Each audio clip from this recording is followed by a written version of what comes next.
Everyone, we're going to get started, so if you want to take a seat.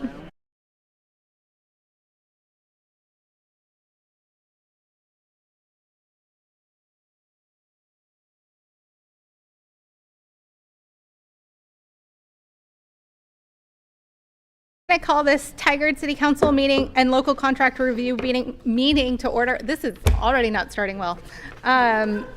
City Recorder Krager, please call roll. Councillor Slack. Here. Councillor Wolf. Here. Council President Hu. Here. Mayor Lube. Here. Our youth councillor is excused tonight. Councillor Shaw. Here.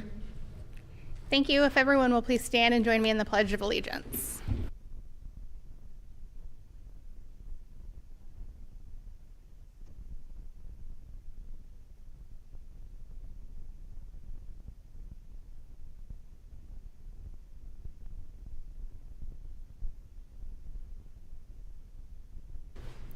Thank you, everyone. City Council or city teammates, any non-agenda items this evening? None from us, Mayor. Okay, thank you so much. We will start off with proclamations and recognition today, and we have 3 proclamations. The first one is the Native American Heritage Month, and I would like to invite John George to come on up. And we also have Dr. David G. Lewis remotely online.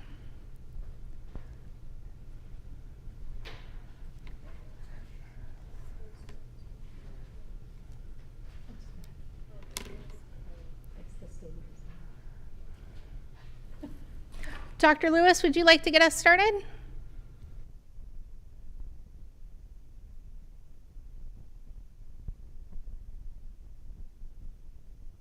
With the presentation, or how would you like me to? Sure. That sounds great. Did I send that to you? Do you have it loaded up, or do I share my screen?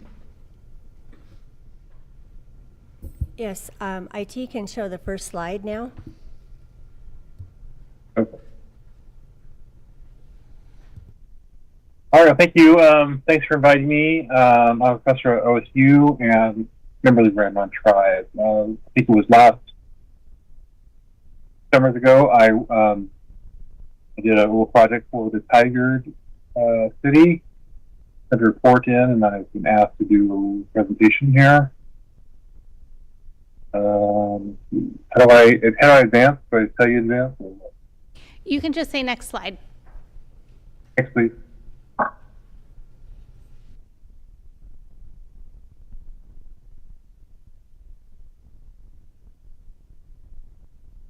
Can I get the next slide, please?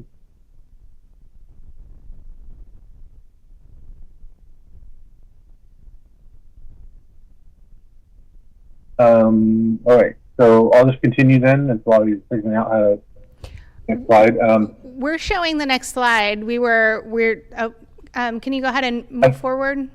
We're showing there's a map picture. Okay, I see. I'm sorry. I'm not. It says sync with. If I hit the sync button, okay. All right. All right. So this is essentially the northern Willamette Valley about the time of 1851-52, when the tribes are still living in their homelands, and this is and what's circled here is the Tualatin Valley, or much of it. You see, it's called the Tualatin Valley. It's another sort of nickname for the tribes, and you see the square area off to the sort of center left is what they wanted for their reservation. So they were the northernmost Calapooya tribe, and they overlap a little bit on the Willamette River, took in all of the various mountain ranges in the area, and then actually would trade with all these different centers all around, including the Willamette Falls, people in the south, people on the coast, and people up on the Columbia through trail systems. I guess I can advance. Okay, so they were mainly engaged in things like camas digging, wapato digging, getting a lot of sort of native plants. That was their main concern. Less of a concern was fishing, which they could actually trade their excess quantities of sea camas and lobster for dried and smoked salmon up at Willamette Falls. So, but they seem to be more concerned about the plant life. Here is what lobster looks like. Lobster is a very nutritious bulb that grew in vast quantities in the Portland area down into Wapcho Lake in the Tualatin Valley. And this is a heavily sought after food that is ready at this time of year to harvest. It was called Indian potato by settlers. But this is a pretty nutritious crop, and we're actually working more, Travis is working more on looking at this kind of plant to figure it out, just like we've been doing for the camas plant and other projects. So, a pretty major staple in the area. Here's kind of some of the different native plants that we would use. These things would be collected and turned into sort of basketry, woven into basketry, or sold as seed items. We have wapcho on the top, and then camas, and then we have tule and cattail. Here's what their season around may have looked like. Kind of traveling around and camping in various locations for gathering foods, processing them, then bringing back the processed food to their main villages where they would store it for later use or trade.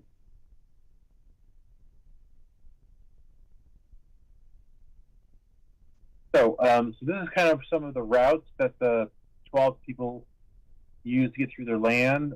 We know there were trails, like this old Indian trail that goes over the Tualatin Range into the area of Salvia Island. That was a major sort of trade route, as well as trails all the way to the east to Willamette Falls. And then they would trade a lot with the area around, it's labeled down here on the bottom as Champoeg and Chehalem.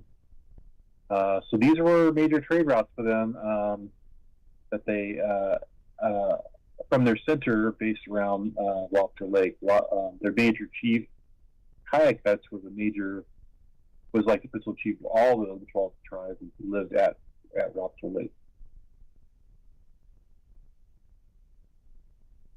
Here's an image of a part of their treaty. They signed a treaty with the United States in 1865. Along with all the other Calapooians and Molalla people in the valley. It's called the Willamette Valley Treaty, or Calapooia Etc. Treaty, there are two names. Then we see Kayakets at the top here in red, and he's the first chief. We see La Medicine, second chief, and other chiefs below him that all signed on to this treaty to sell their land in exchange for a permanent reservation at Grand Ronde. That was a little contract, really. Treaty with the tribes that they would sell their land, move to a permanent reservation, and where they would keep that reservation forever, and then get some money for food and services and from the federal government as well.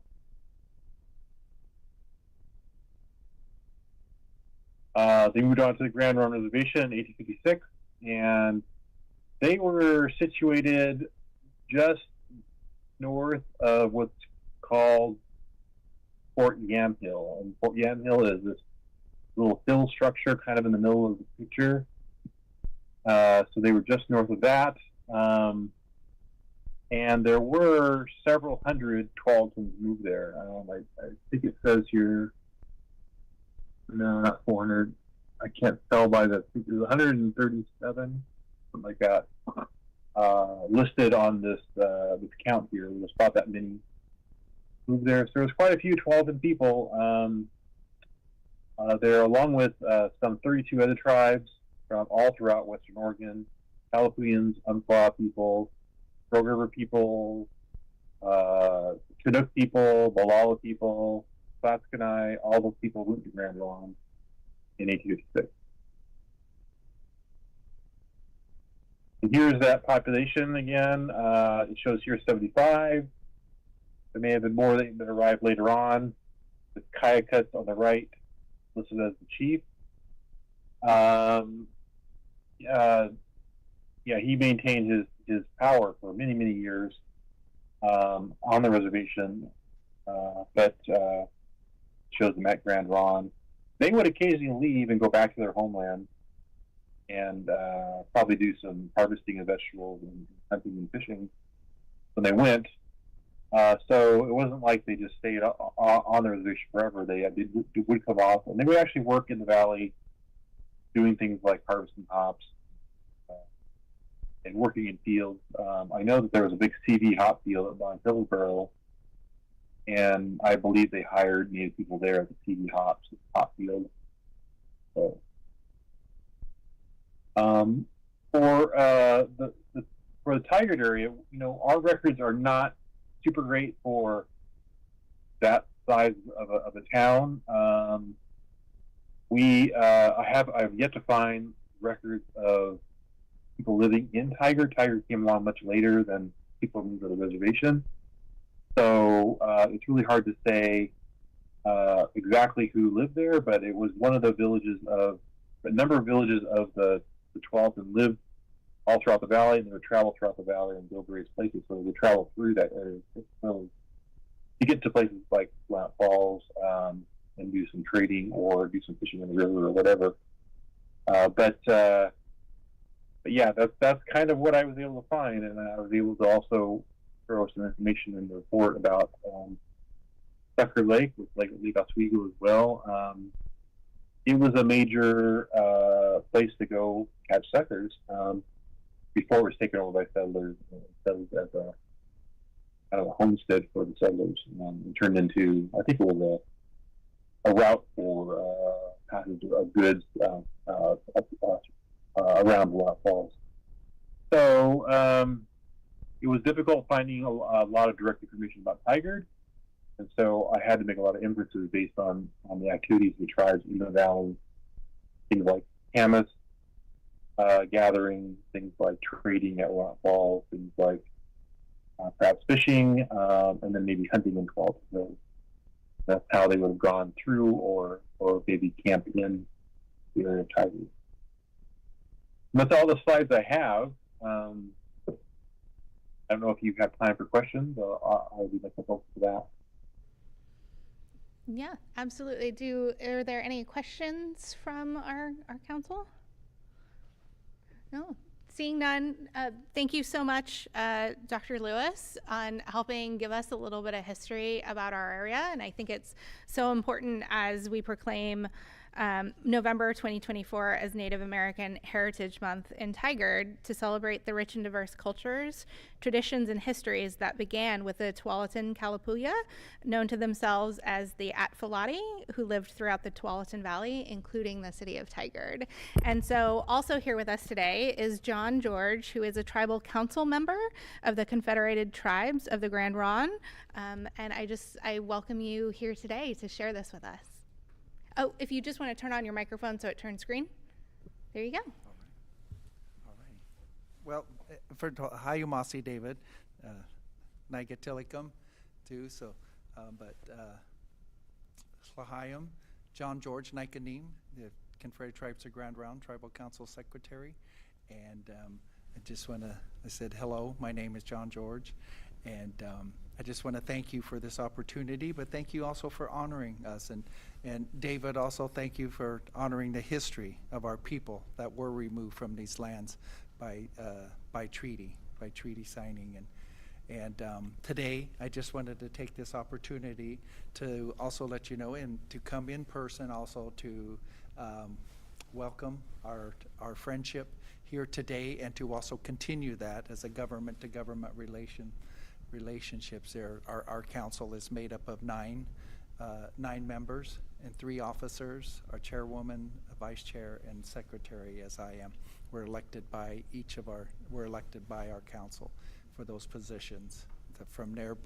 But we're, as elected officials, also we're voted in by our membership of 18 years and older.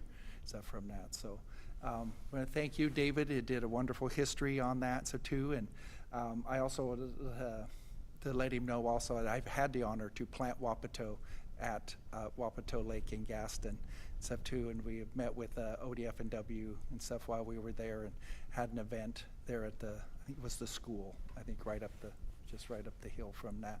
But took all day, planted it, wearing our rubber boots and, and in the rain. Of course, this is Oregon and stuff too, but we just want to thank you that. And that's why I wanted to come in person this evening and to do this and from this and honoring us too.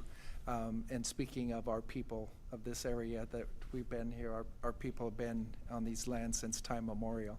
And so for the city to honor that, I wanted to do that in person too also instead of, and we know since COVID, Zoom has just too, but sometimes, but I really look to it as an in-person type of thing, is how you build relationships too. And so we're thankful for this and this opportunity and to be by reading the proclamation to honor Native American history. Sunday, the Blazers did the same thing. We did that at Demota Center, and we had, my son's a grass dancer, but they got to dance on halftime at the court and stuff too, and had our dancers there from the 9 tribes stuff too, and I think Yakima was there also, but to honor the tribes. But so I take that as honor, and I would like to present a gift to you from DU, which is also very cultural and traditional too, to present you with the gift when we come, because we usually call it is when we come to your home.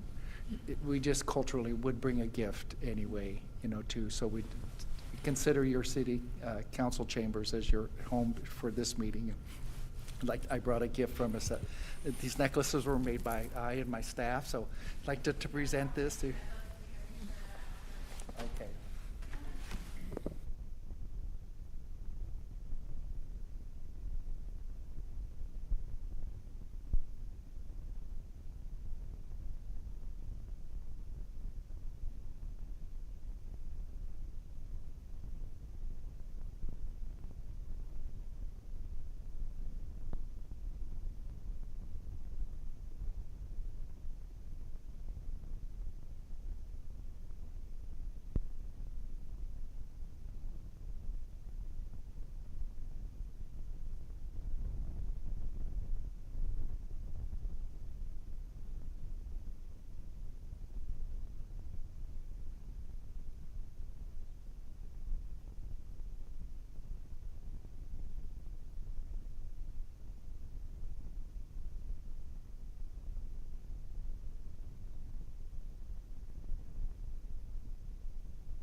Thank you so much. That was incredibly meaningful, and I look forward, as we were talking beforehand, to continue the partnership and the friendship to build on that. So November is Native American Heritage Month in the city of Tigard. We also have November 17th through 23rd as National Hunger and Homelessness Awareness Week to help bring awareness and educate the public on the many reasons people are hungry and homeless, including the shortage of affordable housing in Tigard for very low-income residents, and to encourage support for homeless assistance service providers, as well as community service opportunities for students and service organizations. And last but not least, I'd like to welcome up Megan DeSalvo, the Tigard CEO, for the Tigard Chamber of Commerce, because November 30th is going to be proclaimed as Small Business Saturday, which is always a fun event in Tigard to visit all of our businesses.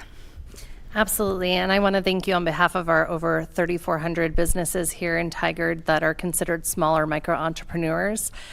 Saturday is a very important time for us all after the Thanksgiving holiday, but what is even more so is just to support year-round. So thank you for acknowledging this day, but I really do hope that everyone will just support our businesses in this community and continue to help them thrive. Thank you. I don't have one on me, but would you like a framed copy of this to display? Absolutely. Okay, we will make sure to take care of that. Thank you so much for being here. The next item on our agenda is public comment, and those wanting to testify by phone or video, please call in now to get into the queue. The phone number is 503-966-4101, and anyone present wishing to comment should sign up at the back of the room.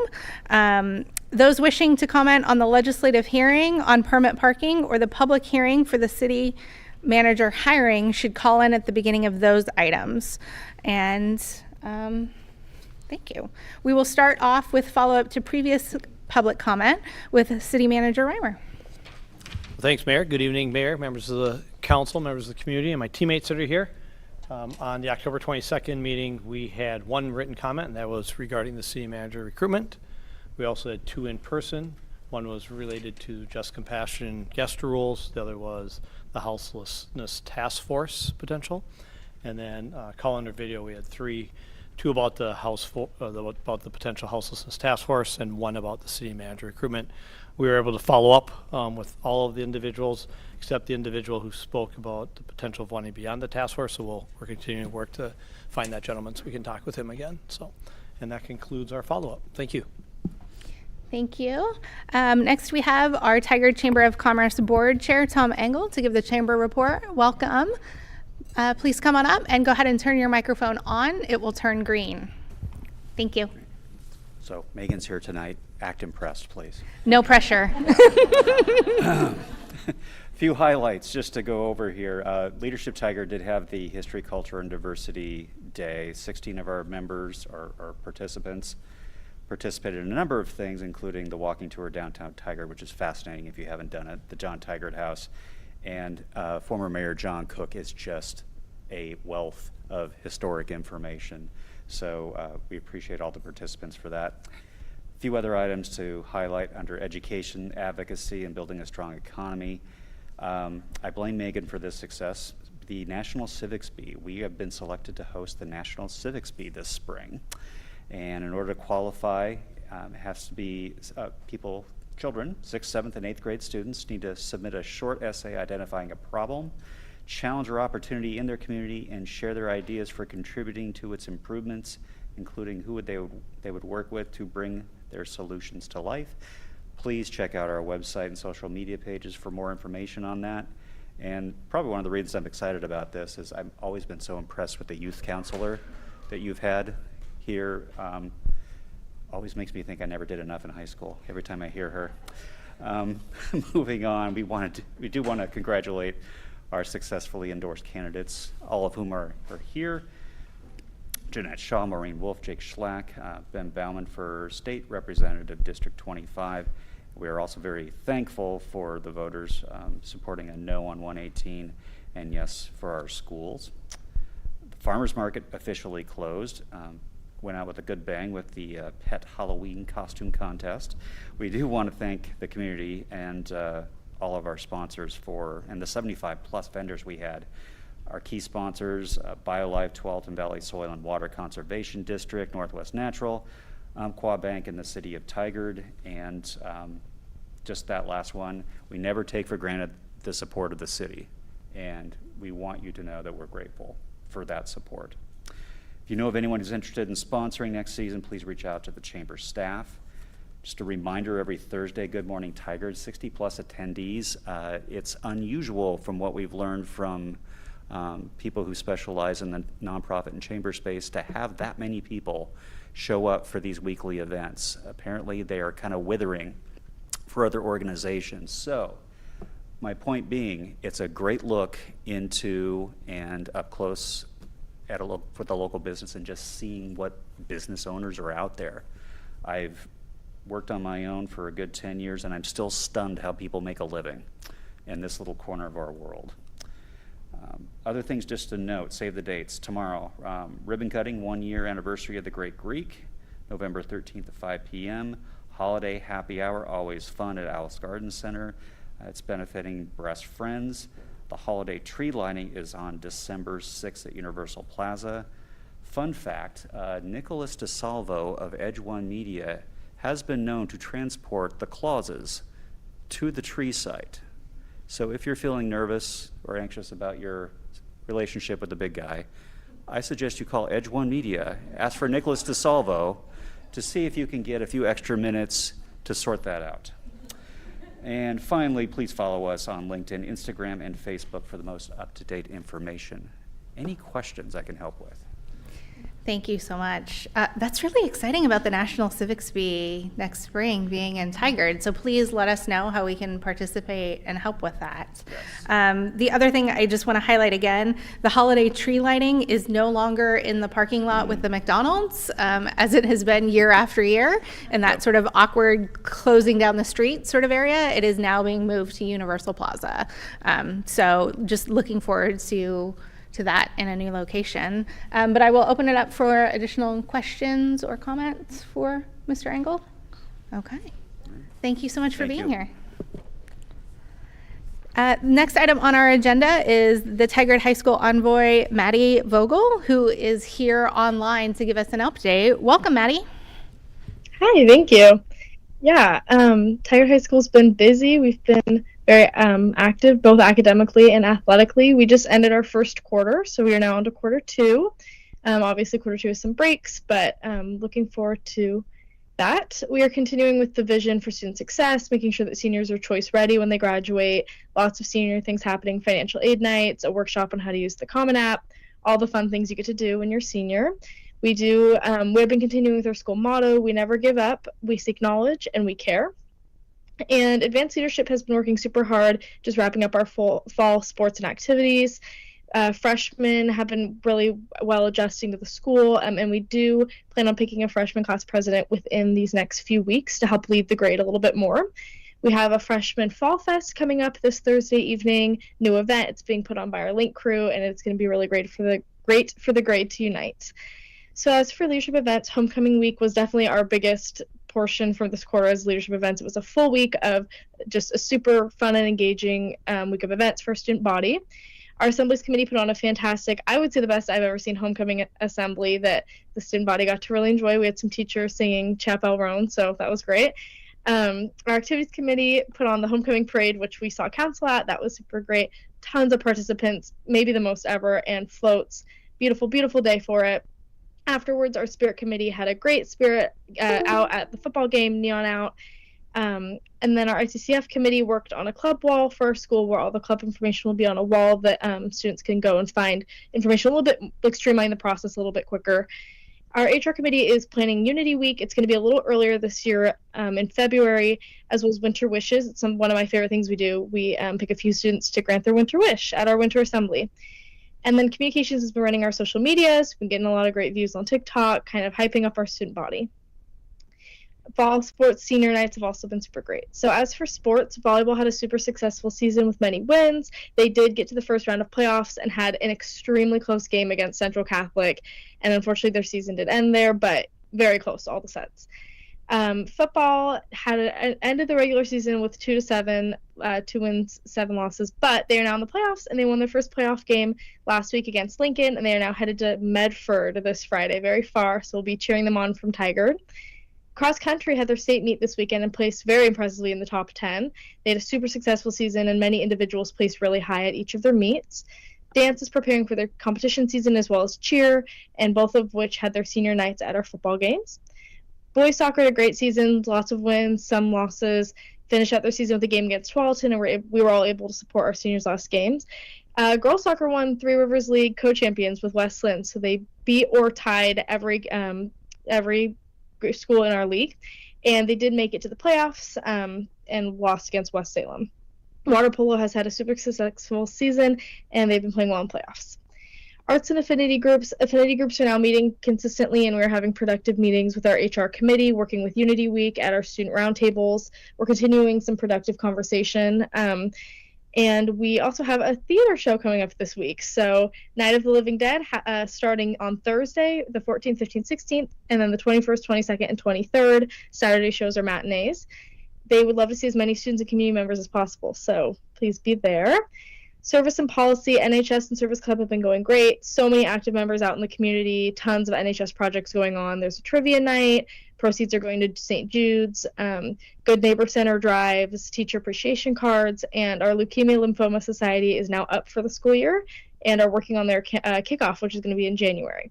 We also had Art in the Burbs over the weekend at our school, which we had many NHS participants with. That is it. I'm happy to answer any questions that I can. Thank you so much. The homecoming parade was a lot of fun. I also want to say, when I was doing interviews, Maddie also does a lot on our Tigard Youth Advisory Council, and she came to us and told us about her Club Rush. I had several students actually come and apply to be on TIAC because of the welcoming environment that Maddie, and she made it seem like a lot of fun to have kids come. So I want to publicly make sure that I thank you for all the work that you have done to make Tigard Youth Advisory Council so successful and so welcoming that, you know, other students are excited to be a part of it. So thank you for that. And I will open it up for any additional questions or comments. No? All right. Thank you so much, Maddie. Have a good night. The next item on our agenda is our police chief report with Chief McDonald. Welcome.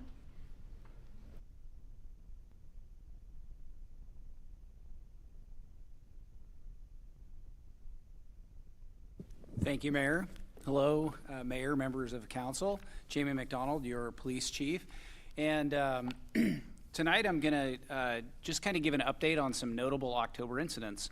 And the main reason for that is some of them hit the news this last month, which is not necessarily where we want to be, but the great thing about the things that hit the news for Tigard this past month were they were notable incidents in that maybe they were large or they garnered a large police response, but the outcomes have been exactly what we're looking for. So we did 5 news releases this month for different events that we had, and a couple of them I know that you all at least had an opportunity to look at, one of which included what I would call a rather surprising or shocking video of an incident at one of our local stores up at Walmart where a person in a stolen vehicle actually ran into 4 of our cars. Good news from Fleet is that the vast majority of the damage can be buffed out, so that's very good news there. We don't need to have 4 cars damaged, but nonetheless, it was one of those situations where the importance of the high quality training that we provide our officers really showed, because there were multiple officers. The video that we released to the media, which has had thousands of views, really showed the different angles of where officers were at. And it showed the discipline that the officers had to make sure that they weren't putting anybody from the community in danger. This suspect didn't care about anybody else but himself, and we're very fortunate that nobody was hit in that parking lot. We ended up trying to chase him, but quickly decided that wasn't in the community's best interest or ours. That was on a Thursday. Fast forward to Monday, and we located him. And then turns out that he wasn't actually very cooperative with us, so he ran from us, and it caused us to call the interagency SWAT team, or the TNT, Tactical Negotiations Team, and we used them to assist us in safely getting him into custody. So in the end, we still were able to get him into custody, and nobody was hurt, to include the suspect. And that's exactly how we would like to do those. Now, it takes a lot of resources, but that's exactly the type of outcome that we're looking for. And in fact, that particular event, because we did a tweet and the traffic impacts about it that tweet had 19,700 views for that particular incident, because we really messed up traffic that evening over like 72nd and 217. Apologies, but it was what was necessary in order to make sure that we were safe in that situation. Another notable incident was on Halloween. That evening, we had a person who was in behavioral health crisis, in addition to some other criminal challenges. But after multiple hours and dozens of officers, to again include the tactical negotiations team, we ended up taking him into custody without any injury or anything like that to officers or to the person that we were interacting with. And we were able to get him to a level of care that he needed. So that, again, is another example of some of the training and the resources that it might take in order for us to be able to do those things in a safe way, so that we're not endangering anyone else in the community, and that we're trying to be as use the lowest level of force possible when we're encountering an individual that is probably not best suited to be in the community, whether they're needing to go to the hospital for a mental health crisis or they need to be delivered to the county jail because of some criminal activity they've been involved in. The idea is that they can get there safely and that all of our officers and the community, most importantly, are safe. So a couple of the most notable incidents, so I know most of you know this, I'm not much of a social media person, but our Instagram page had 46,565 views in October. And that's largely because of how we talk about the incidents that we have. And we put 7 new videos on YouTube last month as well. So a lot of activity for the police department in October, and some notable incidents that I know that you all were aware of. And I'm happy to report that we are able to have the outcomes that this community expects from the police department in those particular incidents. And it's in no small part because of the quality training that we're able to provide to our officers. So if there's any questions, I'd be happy to answer them. I know I kind of departed. I didn't talk about anything in the dashboard. If there's questions on any of that, I'd be happy to answer those. I just thought it was important to talk about some of the impacts that we've had and some of those big incidents. And I think importantly, I had multiple community members reach out about that incident that occurred at Walmart after they saw the video. I had one community member in particular that said, I've lived in Tigard for over 30 years, and he goes, I'll be the first to tell you I'm not always a fan of law enforcement and how you guys do things. But he said, I could not be more proud of my Tigard Police Department after seeing that video. That tells me that we're doing some things right. So anyway, is there any questions that you all might have? Counselor Wolf? Thank you, Chief. I just wanted to comment that I'm glad that our officers remained safe watching the video, because clearly the driver was going to do whatever it would take and run over whatever needed to be plowed through to try to escape. And so I just appreciate the safety of our own officers, that they got out of that okay. So thank you. Thank you. Counselor Shaw? Thank you, Chief, and ditto Counselor Wolf's comment. I'm glad they were safe, and that video, whoa. If you haven't watched it, take a look. Just 2 questions. I noticed under the property crime, just like the burglary for residential went up slightly. Just wondering if is this something like an Amazon stealing, or do you have any thoughts on that?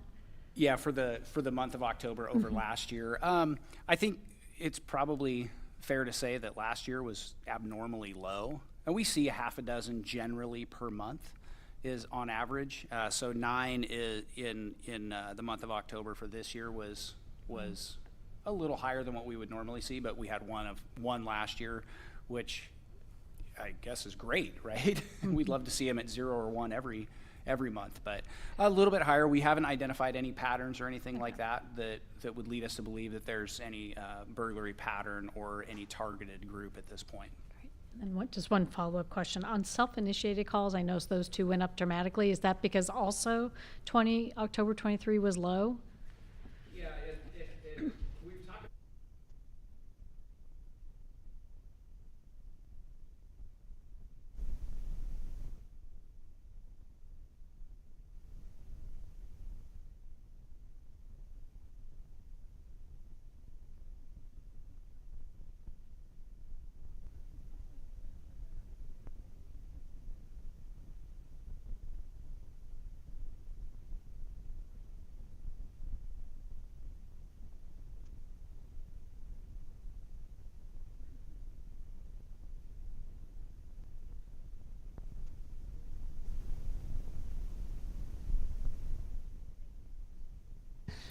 I think it's actually, thank you for talking about the residential burglaries, because now it's starting to get dark so much sooner. Do you have any tips for our community members, right? Like we talk about blocking your doors and your windows, turn on your lights, your outside lights. What else am I missing to help our community keep their houses safer?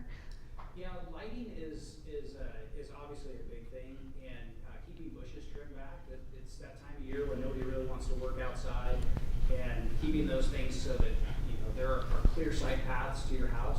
And probably more important than those things is this is the time of year when we see so many packages get stolen off of people's porches, because as the holidays approach, people start ordering things online, and some of the people that will be out there doing nefarious things will follow those delivery trucks through neighborhoods. They'll grab those packages, and sometimes it's Oh, can you hold on a second? I think your microphone, we just want to make sure. Thank you for noticing, Carol. Thanks, Carol. Yeah, so I think that sometimes what'll happen is the thieves will go up there to steal a package. Well, we know this for sure. And then sometimes they'll check a door as well. And if a door's unlocked, they might go in, because often the delivery personnel will knock on your door or hit the doorbell, and then they take off and go on to the next delivery. And a criminal might sit there and watch and see if somebody comes to the door, and if nobody comes to the door, then they'll go up and maybe check and see. And what we do see is that the greatest number of burglaries, especially daytime burglaries, happen through unlocked doors. So locking your doors is probably the single best thing you can do to protect your home. I will just add, so I have a keypad one at my house, and I actually have it set to automatically lock in case I forget to lock it. And that has been, and I tell my neighbors about it. And so Tiger community, I'm also telling you, it's a great way to make sure that your door gets locked. So it's just automatically set, so I have enough time to do something and run back in, or not, I can, use the keypad to get in, but it automatically locks. Great piece of advice, yes, for sure. It's cool technology that, things that are coming out there. I also, I really want to thank you for all of the videos that the Tigard Police Department puts out, not just, I think, ones with those kind of incidents. I also fairly regularly, unfortunately, see some of the crashes or potential crashes that come across, like Hall and 99, just because those are dangerous intersections, and it's a great reminder for all of our community just what really happens in those intersections. So providing the video and evidence just to show the behavior that's going on in Tigard, or friendly reminders, I think is really, really helpful. Absolutely. Yep. Yeah. We plan to keep doing that too. Yep. Thank you for doing that. Is this conversation spurred any additional questions? Okay. Seeing none, thank you so much for being here tonight. You're welcome. Thank you.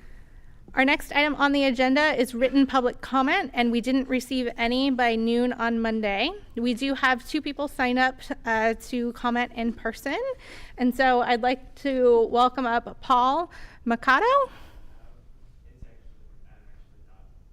Oh, you were just signing in? Okay, excellent.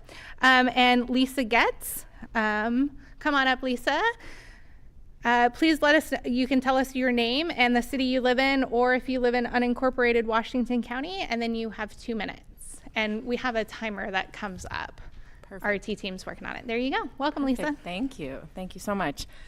My name's Lisa. I live in Tigard in River Terrace, and I'm here tonight because I looked at the agenda and couldn't help but attend, because the the main two topics being discussed tonight, I personally feel have a lot of, they could have a lot of interaction. Right, so I serve on the River Terrace 2.0 Community Engagement Committee. And like I said, I also live in River Terrace 1.0. And I've been here once before to talk about safe parking and also how that relates to affordable housing. And so with the discussion about the supportive housing services and houselessness, I just wanted to come and say that, you know, on behalf of so many residents in Tigard who are struggling, deeply struggling, right? I just want to encourage the council to use every lever that you have, like within the bounds of the law, to help the River Terrace 2.0 community be one that includes affordable housing. I know that it's very complex. I don't pretend that it's easy to solve. But there are levers, right? There are methods, incentives, and not just like regulated affordable housing, but just, you know, different types of housing, you know, options where for affordable home ownership because the homes are smaller, or, you know, just different options. So I can see I'm already out of time. I should have made notes. I was like, I can handle it. But yeah, I just would really hope to see that. And we have an incredible opportunity in River Terrace 2.0 to build the kind of community that we want to see. And I'm really excited for it. And I just hope that we can do it right. Thank you, Lisa. You can always email us councilmail@tigard-or.gov. So if you have additional things you didn't feel like you were able to address. And that is all who is signed up in person. Mr. Thornburg, is there anyone signed up by phone tonight? Yes, we have 2 callers in the queue. Okay, if you could let the first caller in, and I will welcome them.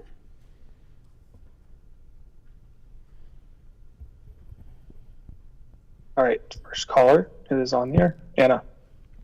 Hello, thank you so much, first caller. If you will let us know your name and the city of residence, or if you live in unincorporated Washington County, and then you have 2 minutes.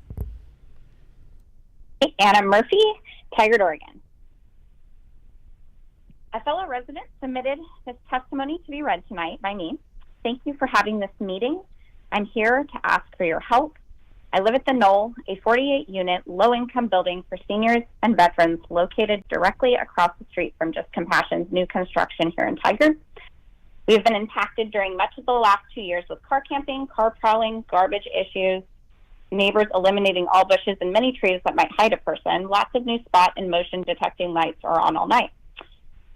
Most of the wildlife that has been prolific just 3 years ago. All sorts of strange behaviors and sometimes dangerous looking and sounding people have roamed our street.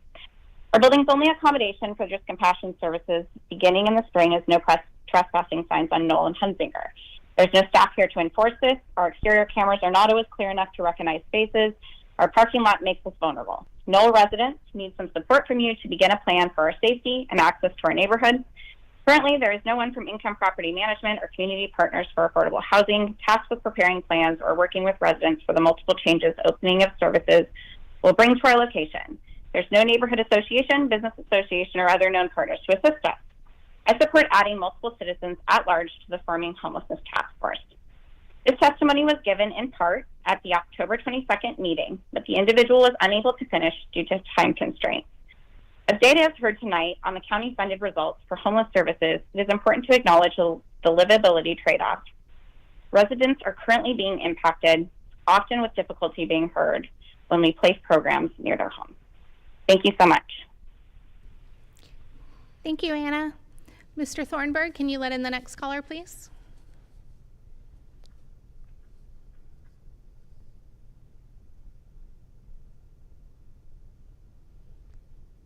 Okay, next caller, Sean, you're on.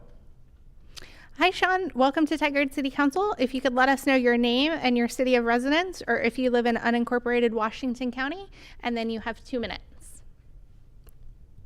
Excellent. Hi, thanks for having me. This is Sean Murphy in Tigard, Oregon. Was just calling to put a couple of of notes on the community comment, I understand that you guys will be hearing a presentation from the Washington County Supportive Housing Services Division tonight. And so I wanted to throw a couple of things out there to consider and keep in the back of your minds while this presentation is being presented. Mostly there's the notion that a point-in-time estimate for homeless individuals in Washington County taken January of 2023 accounted for 773 individuals. I believe the presentation tonight will indicate that over 1,200 individuals have been moved into more permanent housing, which is an outstanding number. It's also a stark contrast to the point-in-time estimate that was originally taken in January of 2023. The presentation also asserts that a 35.5% reduction in unsheltered homeless individuals has occurred in Washington County, and I would be interested to understand kind of how that percentage was calculated. It's not immediately clear from the presentation how that has come to play. So a couple of things for you guys to keep in mind with that regard. And then also, and a shout out to Lisa Getz, she'll totally get this because she and I have chatted about this before. One of the things that drives the profession that I work in engineering, is something called Goodhart's Law. And it states that when a metric becomes a goal, it ceases to be a good metric. And so it's something that the city council and the county might want to just kind of keep in mind when setting metrics and goals around how we seek to reduce the homeless population in our county and our city. And that's it for me. Thanks so much. Thank you, Sean. All right, the next item on our agenda is the city manager report with City Manager Reimer. Thanks again, Mayor. Good evening again. Just a few quick things. One, I want to start by thanking the chief and all of our police department sworn officers for prioritizing training. His examples today really demonstrate your commitment to it, our commitment. We will continue to look at ways of improving the training so we have officers responding just like you saw in those videos. Second, I want to thank the county for leading and managing the most recent election. And as everyone knows, across our country, there's a lot of conversations about how the elections are going to go. And I think I can say and speak for many of us that Washington County did a great job in their leadership and setting the expectations. So thank you to them. Congrats to all of you as well. It's nice to see you there. And then the last is I just want to call out to our community that on our agendas that are posted online, we've improved our process, I think, in terms of the transparency. As people may expect, our city council, when they get a multi-page agenda document, may have questions for us at times, and so we try to do our best to respond. What we're improving is as we receive those on Tuesday, we will post our responses to our council so the community can also see. It also hopefully will provide context to the questions that may or may not be asked during the meeting because we've already provided some answers to the council. So those are now under the supplemental questions and answers for tonight. It would be section 11 if you're interested, and we will make a commitment to have that done by 4 p.m. every Tuesday. And that concludes my comments, Mayor. Thank you. Are there any questions or comments on the report? Okay. Seeing none, we will move on to the consent agenda. And we will be acting as the local contract review board. The consent agenda is used for routine items, including minutes and approval of contracts or intergovernmental agreements. Information on each item is available on the city's website in the packet for this meeting. Items may be enacted in one motion without separate discussion. The only item on our consent agenda today is budget software. And we have Finance Director Kang here if there are any additional questions. Are there any questions on the consent agenda? Mayor, I move to approve the consent agenda as presented. I'll second, and I do have to say as a comment, I'm just really excited about the opportunity to have this software and have real-time balances accessible to us as well as our community. So very excited, so thank you, Director Kang. Thank you. It's been moved and seconded. Is there any additional discussion? Yeah. Council President Hu? And I just want to follow up by thanking the finance team for identifying a more efficient way to carry out the budgeting process. And the icing on the cake is we don't have to pay any more because we just switched the budget for the Tyler module to this new module. So kudos. appreciate it.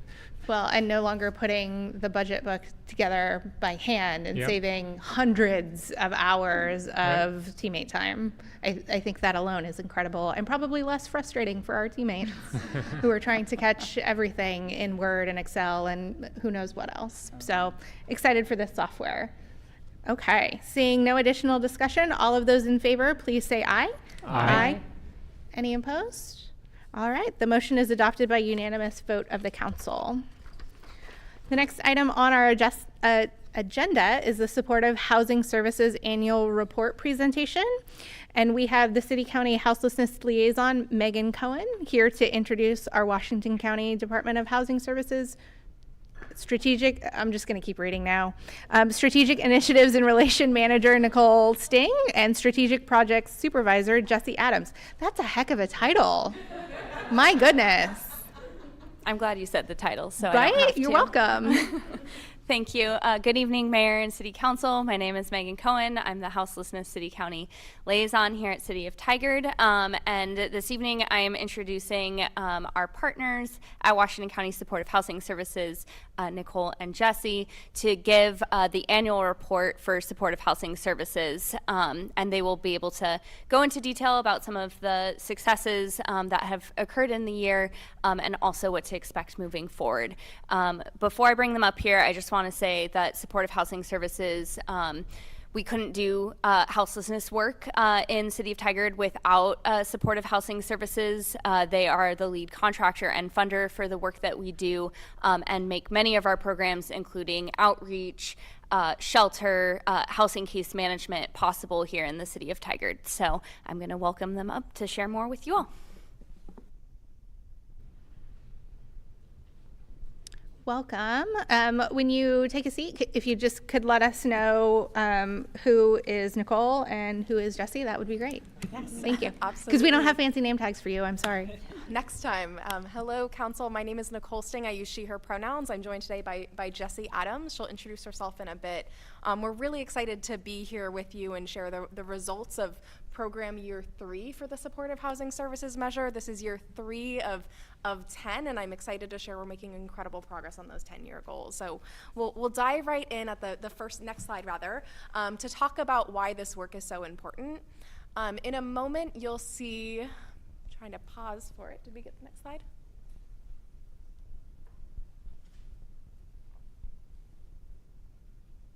Perfect, thank you. You'll see Russell. You might remember Russell from when our colleagues came to you last year at the end of program year 2.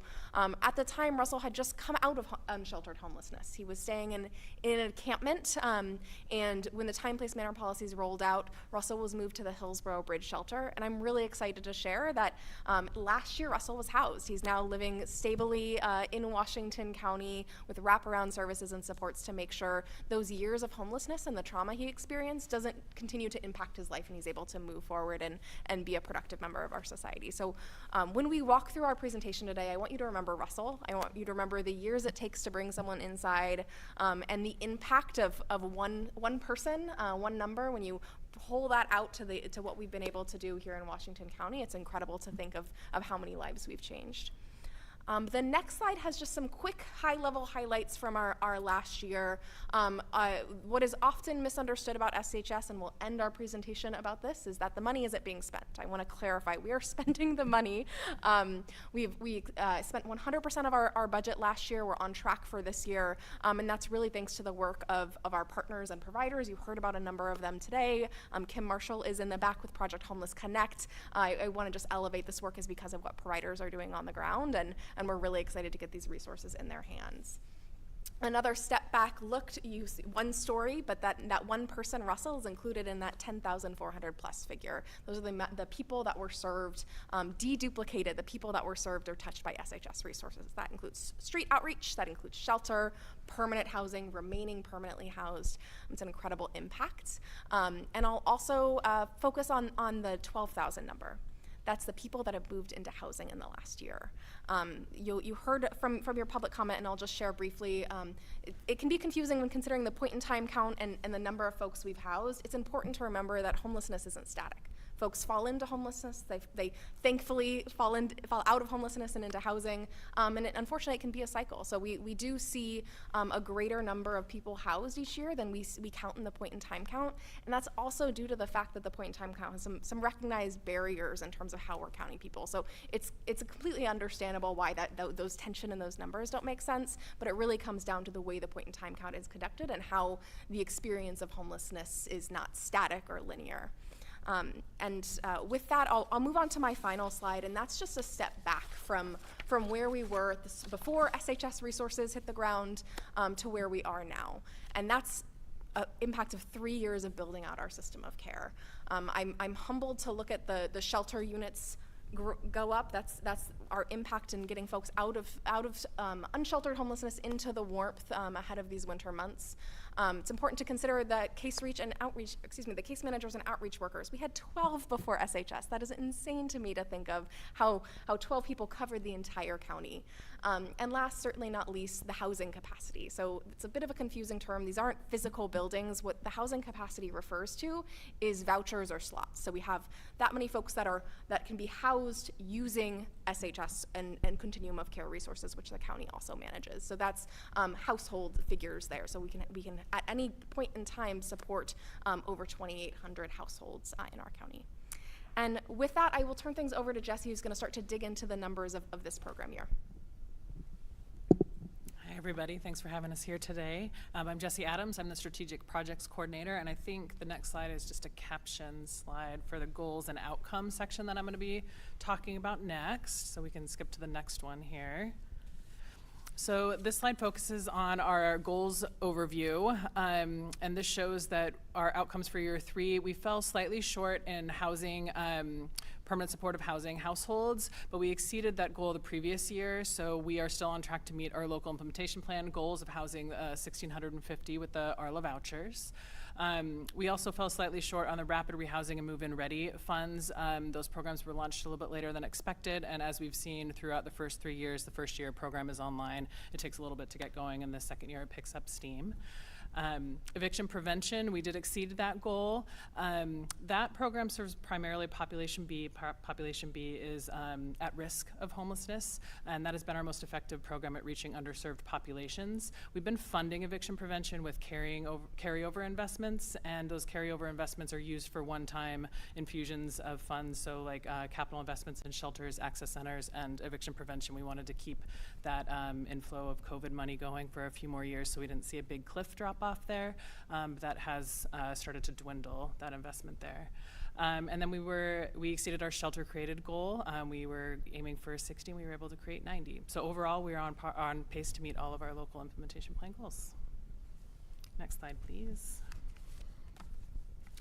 So the population served, overall, the diversity of the population served has increased each fiscal year. As I mentioned with the previous slide, eviction prevention has been especially effective in reaching diverse populations, and then our continued partnership with culturally specific providers has led to increased reach to Latinx populations in particular. We've been able to serve 41% Latinx households and 14% Black households. Housing retention rates have been really consistent across all racial groups, aside from Native Hawaiian Pacific Islanders. It is a low sample size for those populations, so we're looking into a little bit what's going on there. We also are continuing to see a trend in needing to better reach Asian and Native populations. So our equity coordinator is working again with our culturally specific providers to find out what changes we need to implement to reach those populations more effectively and see why some programs might be working better for those populations than others. Next slide. So shelter and outreach overview. We are building an entire homelessness outreach system, and we need access points, right? We want people to be able to come in from the cold and access housing programs is always the end goal, right? Shelter is not the end goal, housing always is. So I'm gonna talk about shelter and access and outreach first. Here, if we can go to the next slide. So overall, as Nicole mentioned, we have 433 shelter beds scattered throughout the county. We work really hard to have them spread throughout the county, not only in geographic location, but also types of shelter. We want to make sure that we have motel rooms, pod villages, congregate shelters, so that people can access the type of shelter they need, where they need that shelter to be. We have 60 pods that are currently open. We did just close the pods in Hillsborough this month to make way for the construction of the permanent Hillsborough shelter. So that's what we've been working on these past 3 years, is having this temporary capacity come online that will come offline as the permanent shelters that are being constructed are built. And in that vein, we're very excited to be opening the year-round shelter in Beaverton. And I think the opening event is November 18th, but people will move in December. And then Just Compassion here in Tigard will be opening their resource center in spring, which is super exciting. That is a combo access center and shelter. And then we are looking for an additional pod shelter site to be able to continue that capacity. It has been really effective at having people come inside. It seems to be an easier step for those folks who have been outside and are needing to gain kind of trust and hope a little bit. It seems to be an easier first step. So we're looking to maintain that capacity somewhere in the system. Next slide. So this is just a picture of that shelter capacity throughout the county that I was talking about. This is all of the shelter beds. So most of them are SHS funded, but not all. There's the veteran shelter in Beaverton, and also the family shelter system that's throughout the county is not SHS funded, but this is a full picture of the shelter options throughout Washington County. And this does have the temporary options on it as well, and the permanent ones that are coming online starting again in December, and then continuing out through 2025. I believe they should all be online by the end of 2025, the big congregate options in Beaverton, Tigard, and Hillsborough. Next slide. So here this slide shows the outreach and access centers that we have throughout the county. Unfortunately, we don't have enough shelter capacity for everybody that's outside, so we do need to have outreach workers and access centers. That's a crucial point of access for people to come into the system and also get their basic needs met so they can be safe while they're outside. This shows that the county is basically divided into sections so that every agency can get to know the people within their area, and that way they can really focus on building that trust in those relationships. There's also stars where you can see the current access centers. So Open Door, Project Homeless Connect, Just Compassion, and Home Plate do all currently operate access centers, but they're all very small. And I think they are seeing over 100 people a day at most of those places, and they are not able to meet the needs of that capacity. So we are working on expanding that. We've awarded 2 access center capital awards to Project Homeless Connect and Just Compassion, and Just Compassion will be using that to open their access center in the spring, and Project Homeless Connect will be working on construction over the next year of their access center as well, and we are looking to hopefully award another one in December, so that would be a 3rd one under construction, and we'll be working towards that 4th. All right, next slide. So working towards homelessness solutions is a partnership that requires action from all kinds of partners, from state, county, city, law enforcement, healthcare. All of those systems need to work together. So this section is about all of those partnerships and how we've seen them work this past year. So the next slide focuses on Tigard in particular. There is city liaison position that is funded that represents the Tigard, Tualatin, Sherwood area. The amazing Megan Cohen, who introduced us, is funded with that money. Amazing hire, by the way. Very excited for you guys. We also have 143 regional long-term rental assistance vouchers in the Tigard area, as well as 90 shelter beds. Outreach is provided in this area by Just Compassion, as well as Home Plate, who they focus on the youth population, and IRCO for immigrants and refugees. And then, as I've mentioned, the Just Compassion Tigard Resource Center is set to open next year. They'll be able to have 60 shelter beds and then be able to actually address that need of the about 100 people a day that they're seeing with expanded resources. Next slide. So as I mentioned, it can't just be government that does this. We have to work with lots of people in order to address this issue. So we do have emergency beds at all of the shelters, and that provides access for law enforcement and community partner referrals. We also have a $3 million grant from CARE Oregon for permanent supportive housing in Forest Grove. We very much want to work towards having all sorts of behavioral health services on site, and want to work more closely with our healthcare partners to make sure that at our PSH buildings that those services can be accessed without residents having to leave to go anywhere else.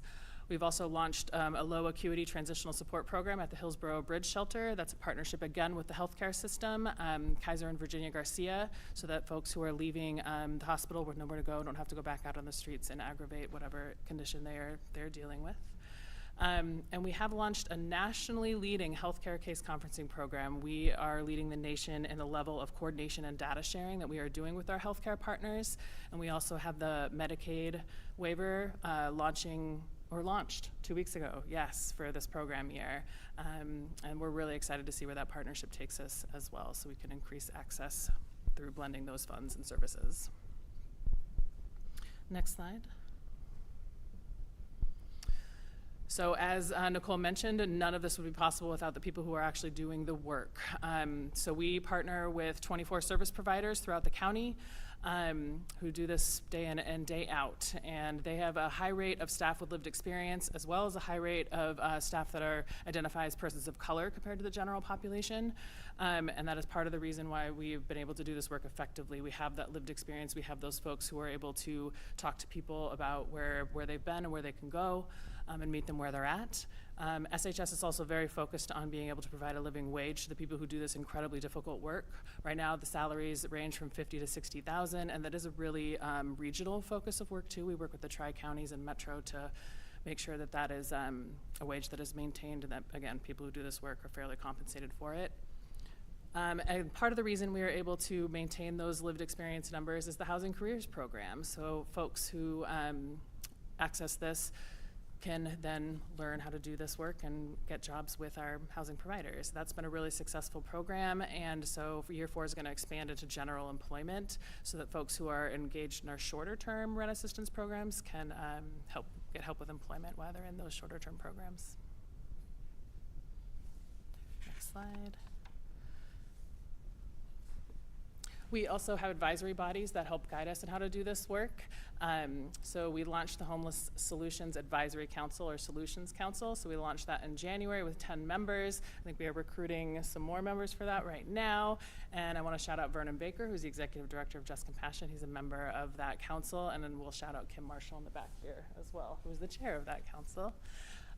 There are 3 subcommittees as a part of that advisory body: performance evaluation, lived experience, and equitable procurement. They focus on different parts of making sure that this work is being done well and correctly. The lived experience one is newly launched, and that is looking at our coordinated entry system. And that is how folks get access to our programs, right? Coordinated entry. So we need to make sure that that provides equitable access, and we really want to make sure that we get a lot of feedback from those with lived experience that is, again, easy and safe for people to access. And that is my part. I'm going to kick it back over to Nicole.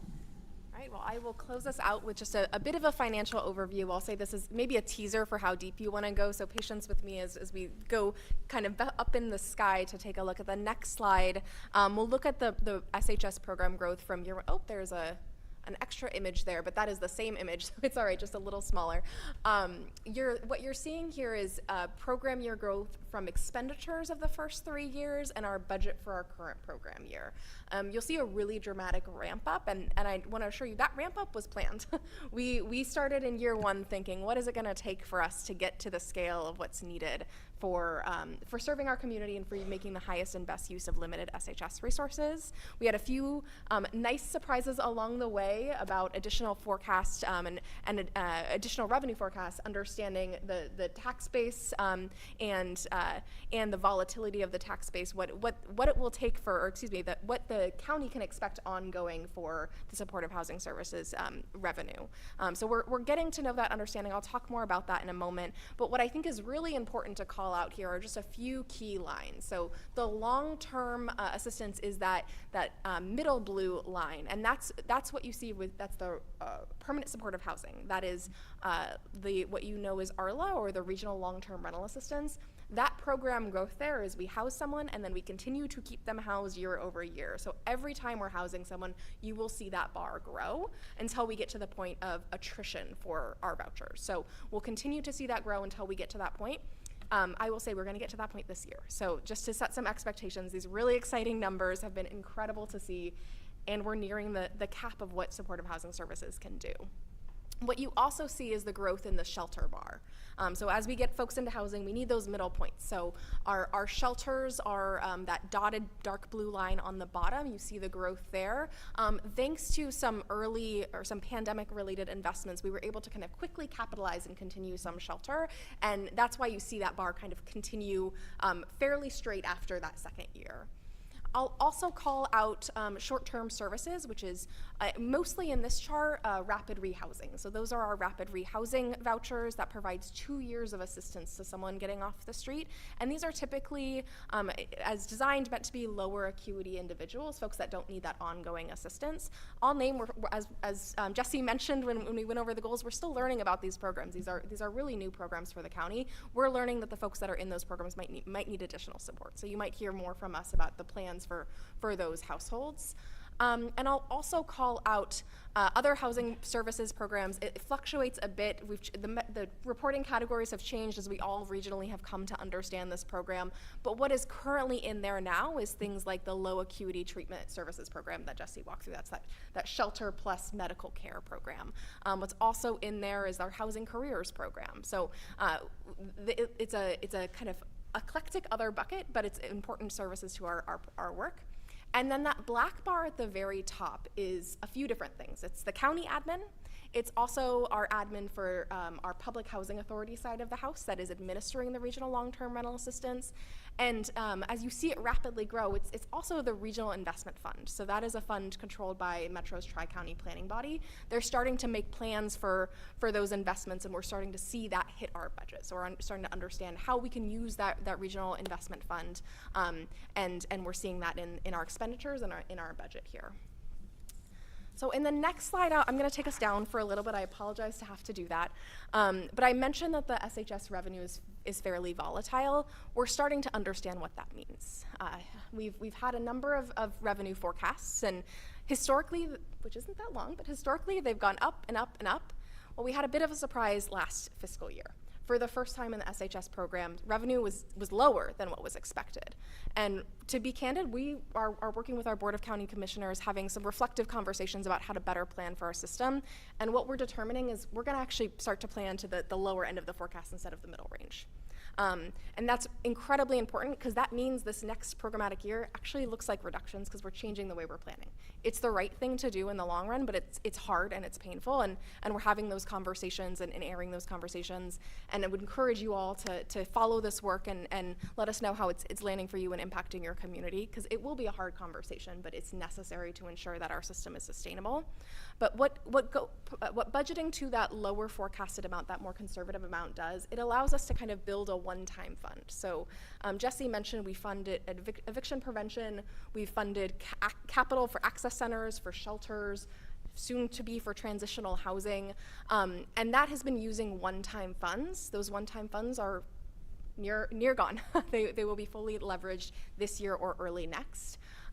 If we're able to build up additional funds in that one-time bank, it allows us to do strategic things every now and then. So when we realize, oh, we budgeted to the conservative amount, but oh wow, the revenue was much higher than even the high amount, we now have a resource that we can strategically invest to meet the highest needs in our community. It's a one-time resource. It's important we look at it as a one-time resource and not an ongoing resource, but it does create really incredible opportunity to support the work we're doing, to try new things, and to intervene if there are ever a hole in a shelter roof somewhere. We would have some resources to immediately support that. So that's the planning work that's underway now. I'll add just one more caveat. I know many of you are tracking the conversations that the Metro Council is having in regards to an SHS reform measure. I want to say really clearly, we are looking at programmatic reductions without that happening. Our understanding of what is proposed would likely lead to additional programmatic reductions. The Board of County Commissioners discussed this afternoon, so if you are looking for more information, I would encourage you to reach out to your colleagues on the County Commission and to also look at the materials in their packet. It shows some pretty heartbreaking scenarios, so I want to make sure that's on the record that you all are tracking it. It's happening really fast, and you get to be a city that hears about it before Metro makes a decision. So I will share that information with you and encourage you to talk to your County Commissioner colleagues. And now I'll shift to the next slide to kind of bring us back up. We have 2 more slides. I want to just again elevate a story of hope. This is Kayla and Brady. They were housed in the Family Promise Tualatin Valley shelter just down the street here. We're really excited to meet them at their kind of year later groundbreaking event, and we're even more excited as we came back to talk to them in putting together the annual report to learn that they've been housed. So I'm really happy to see them share how important shelter was for them, and then to again share with us how important housing is to them. I have literal chills thinking about it now. So when we go to the next slide, keep Kayla and Brady in mind. Remember Russell from the top of our presentation. And I want to just again share Washington County, the next slide, it'll be up soon. Washington County has housed over 2,900 people since SHS. Over 2,900 Russells, Kaylas, Brady's are in housing because of the voter-approved investment of SHS and also because of our partners on the ground. And you'll see here from the point-in-time count in 2021 to the point-in-time count in 2023, we saw a reduction of 35.5% in unsheltered homelessness. That's while our communities across the state and nationally saw dramatic increases in unsheltered homelessness. Homelessness will be with us for a long time. We have a lot of work to do, but what we're seeing right now is progress, and we're seeing investments yielding results. So with that, I yield back to you all for any questions. Thank you so much. I just want to ask a very broad question. I think we just jumped right into the details, and perhaps sometimes our community members may not fundamentally understand what the SHS program is. So if you could just talk super high level about the tax that people pay, where it goes, how it's decided, how it's divvied up, and then just so people may understand, because I think we talk about it like everyone understands, and I don't think everyone does. So just a quick overview of the program would be great. Mayor, what a great point. I think we are a little in the weeds here. Yeah, which is great, right? Like we want to be in the weeds, but I think sometimes our community and even us, it's great for a refresher of what is SHS. Yes, as you may recall. So prior to SHS occurring, the 3 counties, Multnomah County, Washington County, Clackamas County, all ran their continuum of cares. And in Washington County, that was about $5 million of resources a year we had to address all of the homelessness in the county. Metro, in working with partners and working with stakeholders after the affordable housing bond success, realized we need resources for services as well. It's not just enough to house people to get them inside. There needs to be shelter, outreach, and street support for folks. So they came together and proposed a tax on high wage earners and high profit businesses. And that tax funds the full SHS program across the region. It's divided proportionally based on an assumption of taxpayers. So Washington County gets about 1/3 of that. I believe it's about 20% Clackamas County gets, and the Multnomah County region gets the remainder of SHS. We work collectively as a tri-county region. The 4 jurisdictions are meeting multiple times a week to coordinate resources and services to get folks through the continuum of housing needs. So we mentioned street outreach, shelter, temporary solutions, transitional housing, which will be coming online soon, and then all the way over to permanent supportive housing. So when looking at the SHS program, it's in one sentence, a voter-approved measure that has made a game-changing difference in communities like Washington County. Thank you. Questions? Yeah, Councilor Wolf. So thank you both so much, Nicole and Jesse. And so I have a couple, because I'm going to jump us back in the weeds. But I want to go back. Permanent supportive housing means rent at a guaranteed amount. So this tax ends in 2030, right? So what does permanent mean for those that are receiving that benefit today? Oh, that's such an important question. It does mean if the SHS revenue or SHS measure is not extended, we will no longer have resources for that rental assistance. And I'll also clarify that includes the support and wraparound services, so a case manager that's checking in on them. Okay. So I appreciate the mayor going, hey, let's level up and let's talk about that. And permanent is an interesting word that really does have a timeline. Mm-hmm. So my question, and I'll try to articulate this clearly. So looking at the numbers, and you alluded to it, Nicole, already, given the estimated drop in revenue. But looking at, we're still not quite at capacity. The goal was, I think, another 300 for assistance. We're concerned about revenue dropping down. So there is this kind of, like you said, just a kind of lower expectation of the amount that we'll be able to provide, even probably through 2030 then, and just trying to navigate that. Clearly, the need's going to extend beyond that, so that will be a conversation, I'm sure, that starts in a couple years. But we are looking at that we're not going to be able to meet what our goal for capacity was, because likely revenue, and I know some of our major employers have announced reductions as well that would likely be a lot of those high-end taxpayers, if that makes sense, right? So that's what you're confirming.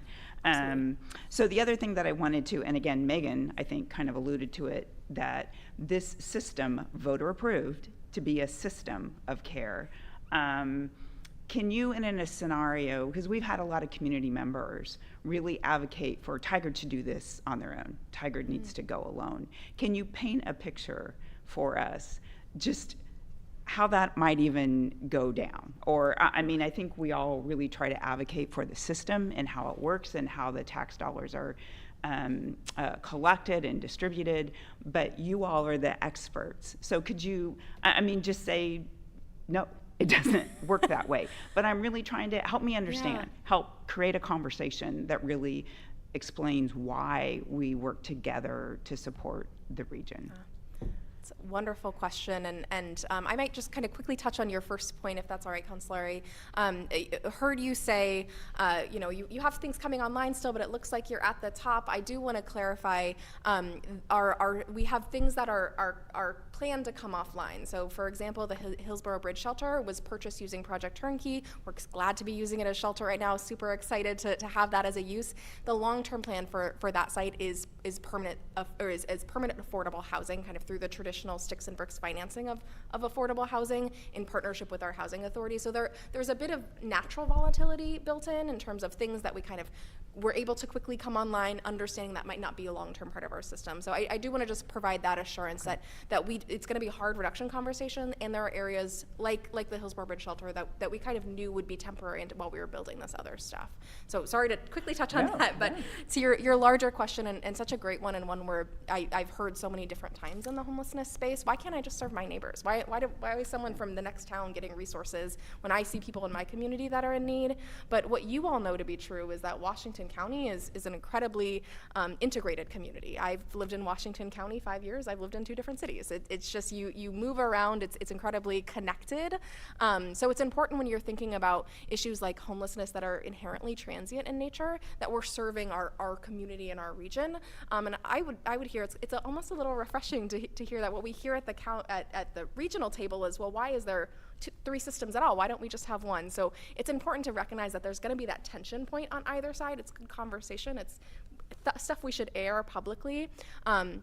But it's also important to consider the federal systems we're leaning on. We've set up SHS, kind of understanding ourselves as a continuum of care, which charges the county to coordinate services beyond just our contracted providers and work with, as Jesse mentioned, members of the healthcare system, members of law enforcement, and in doing that and leaning in the federal system, they tend to take a broader community approach, maybe not quite the full metro region, but a broader community approach, understanding that folks experiencing homelessness are going to be a little bit more transient than students attending a school, for example, where you have kind of more clear district lines that are easier to understand and maintain.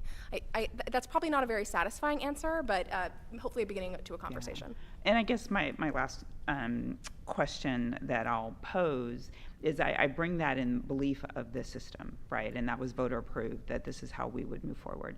But I also want to advocate for Tigard, right? I mean, in the slide that shows the map of temporary and kind of permanent structures, right?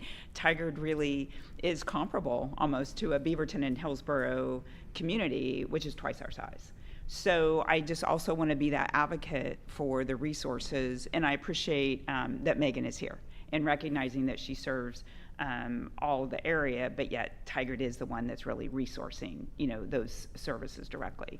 So it's probably more of a comment or an advocacy of the supports that are needed in Tigard as Just Compassion comes on board when it's complete, and that how important it is to have those additional resources that support Tigard for stepping up and leading in that way. So that's it. So thank you, Mayor. Mayor, may I add just two quick comments? Yeah, I know we're absolutely. way over time. I would just to say we are also in the programmatic reduction conversation prioritizing places where we've made capital investments. So I want you to hear that loud and clear. We have made capital investments in the two shelters in your community, and we will continue to prioritize those really important public infrastructure pieces. And then the last thing I just want to say is thank you. It's very obvious that this is an issue that this council cares deeply about, and I would be remiss not to say this is a refreshing conversation to be having this evening. Council President Hu?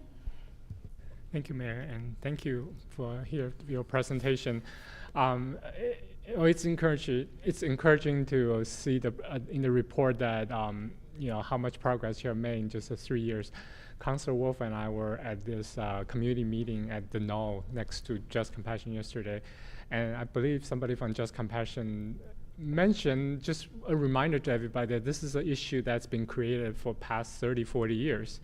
And so, we need to be patient. We cannot expect this to be homelessness issue to be solved in, a few years for a problem that we collectively as society pretty much neglected for decades. So that's why I'm very encouraging to see the progress you made in just 3 years, especially to me in the eviction prevention area, because my understanding that this gives us the most bang for the bucks, right? And this is the least trauma-inducing method of helping people to stay house. So thank you so much for that. And I also want to follow up on Councilor Wolf's point of, this regional approach, because also I see in the report that the county is working to align its reporting and governance body into a more coordinated homeless service system. It just seems, as you say, to me, it just seems more efficient way of doing that. And just by the way you mentioned that, the way that homeless people are transient, the approach, you mentioned that we only need to take care of our neighbor. You can only, if you don't show your ID that you're from Tiger, will not help you. I think that approach is extremely short-sighted and ultimately unsustainable way of doing things. So I fully support this regional approach. But having said that, I also have the concern about this, our neighbor, how do I say it diplomatically, not stepping up so in that way, I have some data-related question that I want to ask you, because when we were reviewing Just Compassion's grant requests, I was surprised that none of the service provider were collecting, data on where people come from.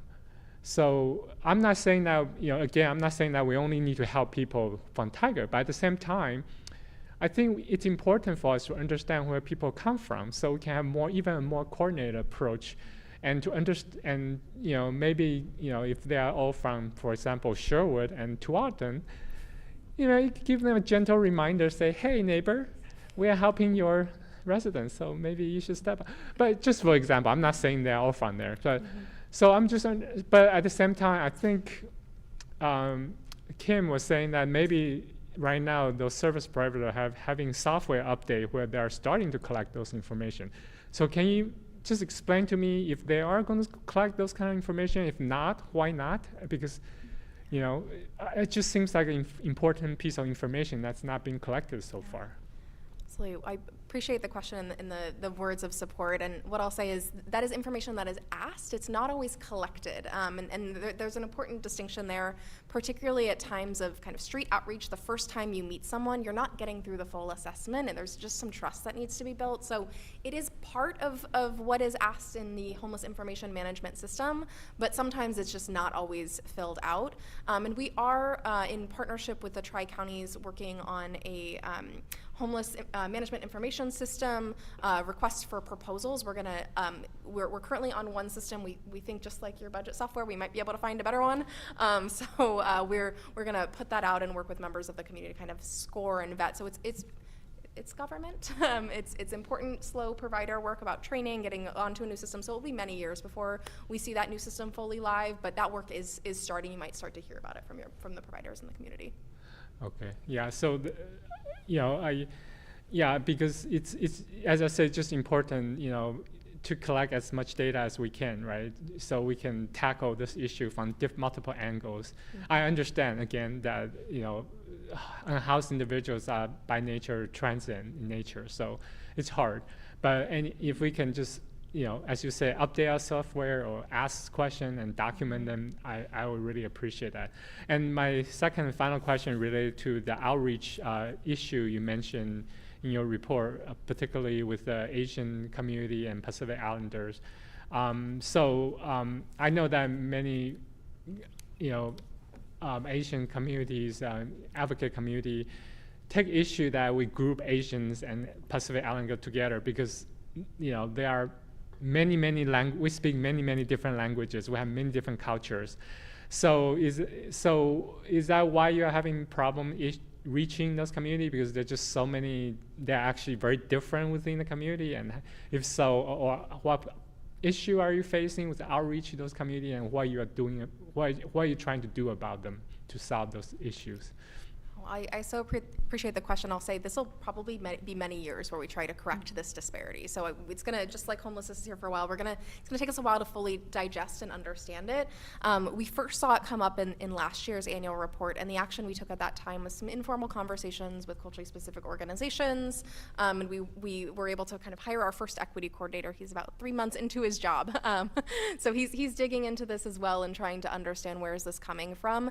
I think, Councilor, some of the challenges we're facing is the data we have isn't disaggregated the way it needs to be. So when we're looking at disparities, we're looking at census data, which just isn't disaggregated in the way we need it to be for us to understand the data we have. So the data system mismatch is kind of part of the problem in identifying a specific community that there's a disparity in.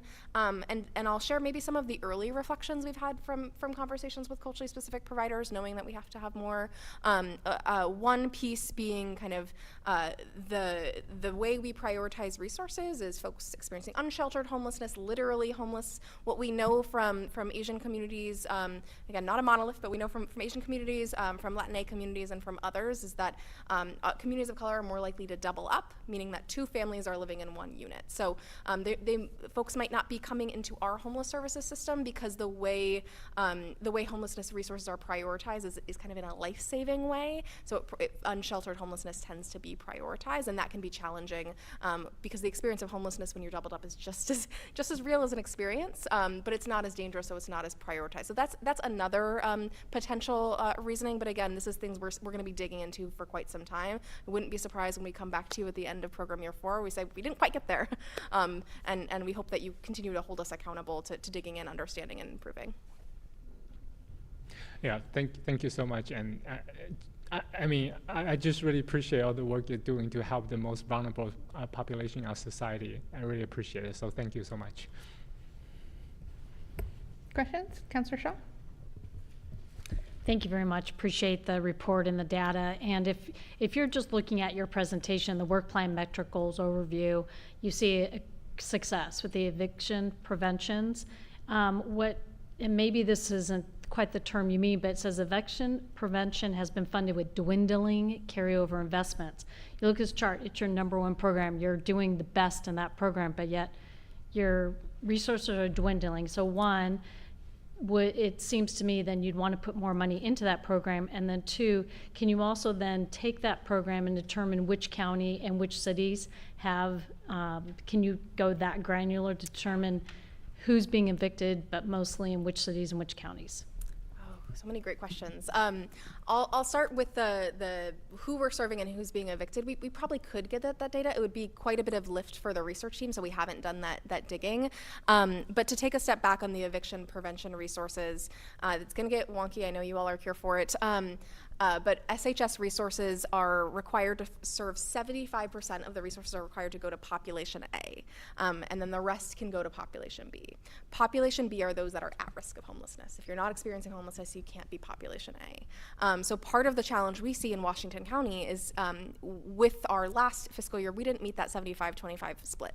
as it's often referred to. It's meant to be measured over the life of the program, but for the first 3 years, we've been too heavily population B. So in a way, we do need to correct that, so we cannot continue to invest at the level we are in eviction prevention and be true to the our intergovernmental agreement with Metro, and then also what was committed to voters in terms of how the resources would be prioritized.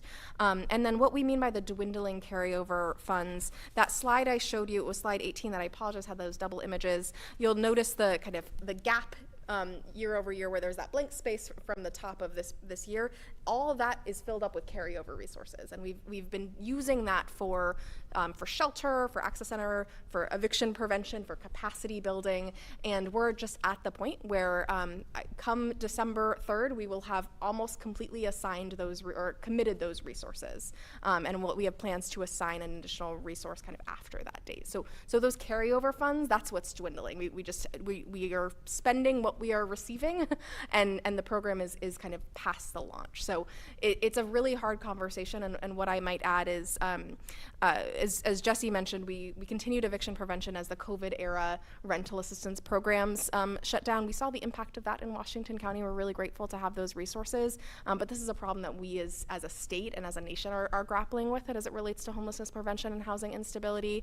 And we know our partners at Community Action receive state resources to support eviction prevention. It's not enough, but I do want to just uplift. We're not the only eviction prevention funder in the area. It's not enough. We need more, but it's important to consider. Okay, now time for my questions. It's fun to just sort of check off all the questions that got asked along the way. I just want to highlight, you answered it in the presentation, but I want to make sure that Sean, who was asking, how was the percentage calculated for the decline in unsheltered homelessness? I believe it was the point in time count between 21 and 23. I just want to verify just to make sure that we address that question. So the eviction prevention discussion is really helpful because I think constantly us as a government are not necessarily doing the greatest job of prevention and waiting until the trauma is there, and it's the more expensive way once individuals are out. Like, you're in a really bad situation, but it's not bad enough until it's horrible, and then we're going to help you solve it. So my question about the 75-25, and again, that feels proactive instead of versus reactive, is that an administrative rule, or is that something that was voted on in the law?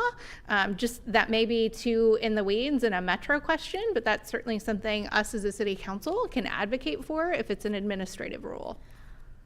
Mayor, I'm just jotting this down to confirm, and I'll follow up, but I believe it was in the measure. It was in the measure. Okay. And I appreciate you continuing to highlight this because I think Metro is having these conversations and has had them for a while. And there's a misnomer that there's a bunch of additional money out there and we're seeing a decline. I appreciate you addressing that with the $6 million. I don't want to call it a shortfall because it was, the forecast is less. You're prioritizing, I assume, continuing to fund where there's capital investment areas. How else is that decision being made on where, who is going to feel that $6 million shortfall? Or is that up to the Board of Commissioners? It is ultimately a great question. It is ultimately up to the Board of County Commissioners. We have a set of guiding principles, and I can work with staff and follow up with those guiding principles to reduction. The top line that you mentioned is prioritizing for capital investments we've made. We also want to prioritize housing, getting folks inside, and we'll also just rattling off the top of my head, so this is not all of them, but we also want to prioritize the commitments of the measure, so the 25 or 75-25 split is part of that prioritization. But I will make sure Megan gets that information so you all have that information as well. Okay, thank you. I think the only other question I have is sometimes I think I hear challenges on the Community Connect program and connecting with Community Connect and getting a phone call back and actually getting timely services.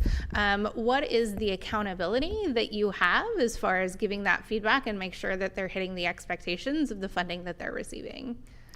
what a great question. So for folks that don't follow Community Connect, that's our coordinated entry system. The county determines the policy, how it operates, and then it's day-to-day administered by Community Action. And I'll say, please tell us if there's an issue. We do sometimes hear about these issues, and our staff will cold call them. Call them on a random time, whether they say they'll be open and answering calls, and every time they've done it, they've answered a call. So I know there have been concerns in the past, particularly in pandemic era times, that it was really hard to get through. Our hope is that we've come to a normal and folks can get through. If they're not getting through, please let us know, because when we're doing our random checks, we're able to get through and get great assistance from Community Connect. Okay, we will make sure that our Tigard providers know that to reach out to you directly or use us to reach out and make that connection if there's feedback to provide. Those are the questions that I have. Has that spurred any additional questions for anybody else? Thank you so much for the deep dive. I think, it took a while, I think, to sort of ramp up the program, and thank you for all the work that you're doing. Thank you as well. Yeah. The next item on our agenda is a River Terrace 2.0 update on climate goals, housing plan, and annexation with Senior Planner Warren. Welcome.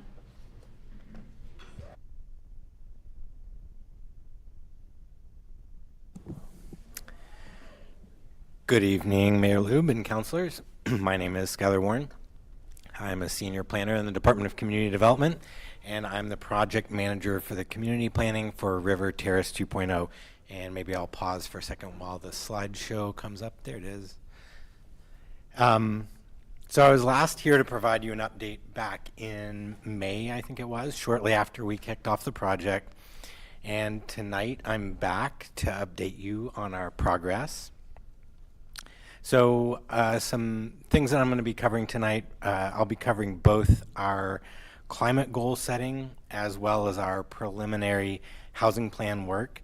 And I'll be highlighting that at the end, I will be seeking council direction on a property tax phase-in for the annexation of the River Terrace 2.0 properties. Next slide. So first, though, I want to give an update on our overall project progress. Next slide. So as I mentioned, we kicked this project off back in April, and since then, here's some milestones that this isn't all the work that we've done, but these are some exciting things. We did a site tour for our full consultant team. We prepared our community engagement plan that's going to set out the roadmap for all of our community engagement through the project. We've engaged with stakeholders on our climate goal setting, as well as our housing planning.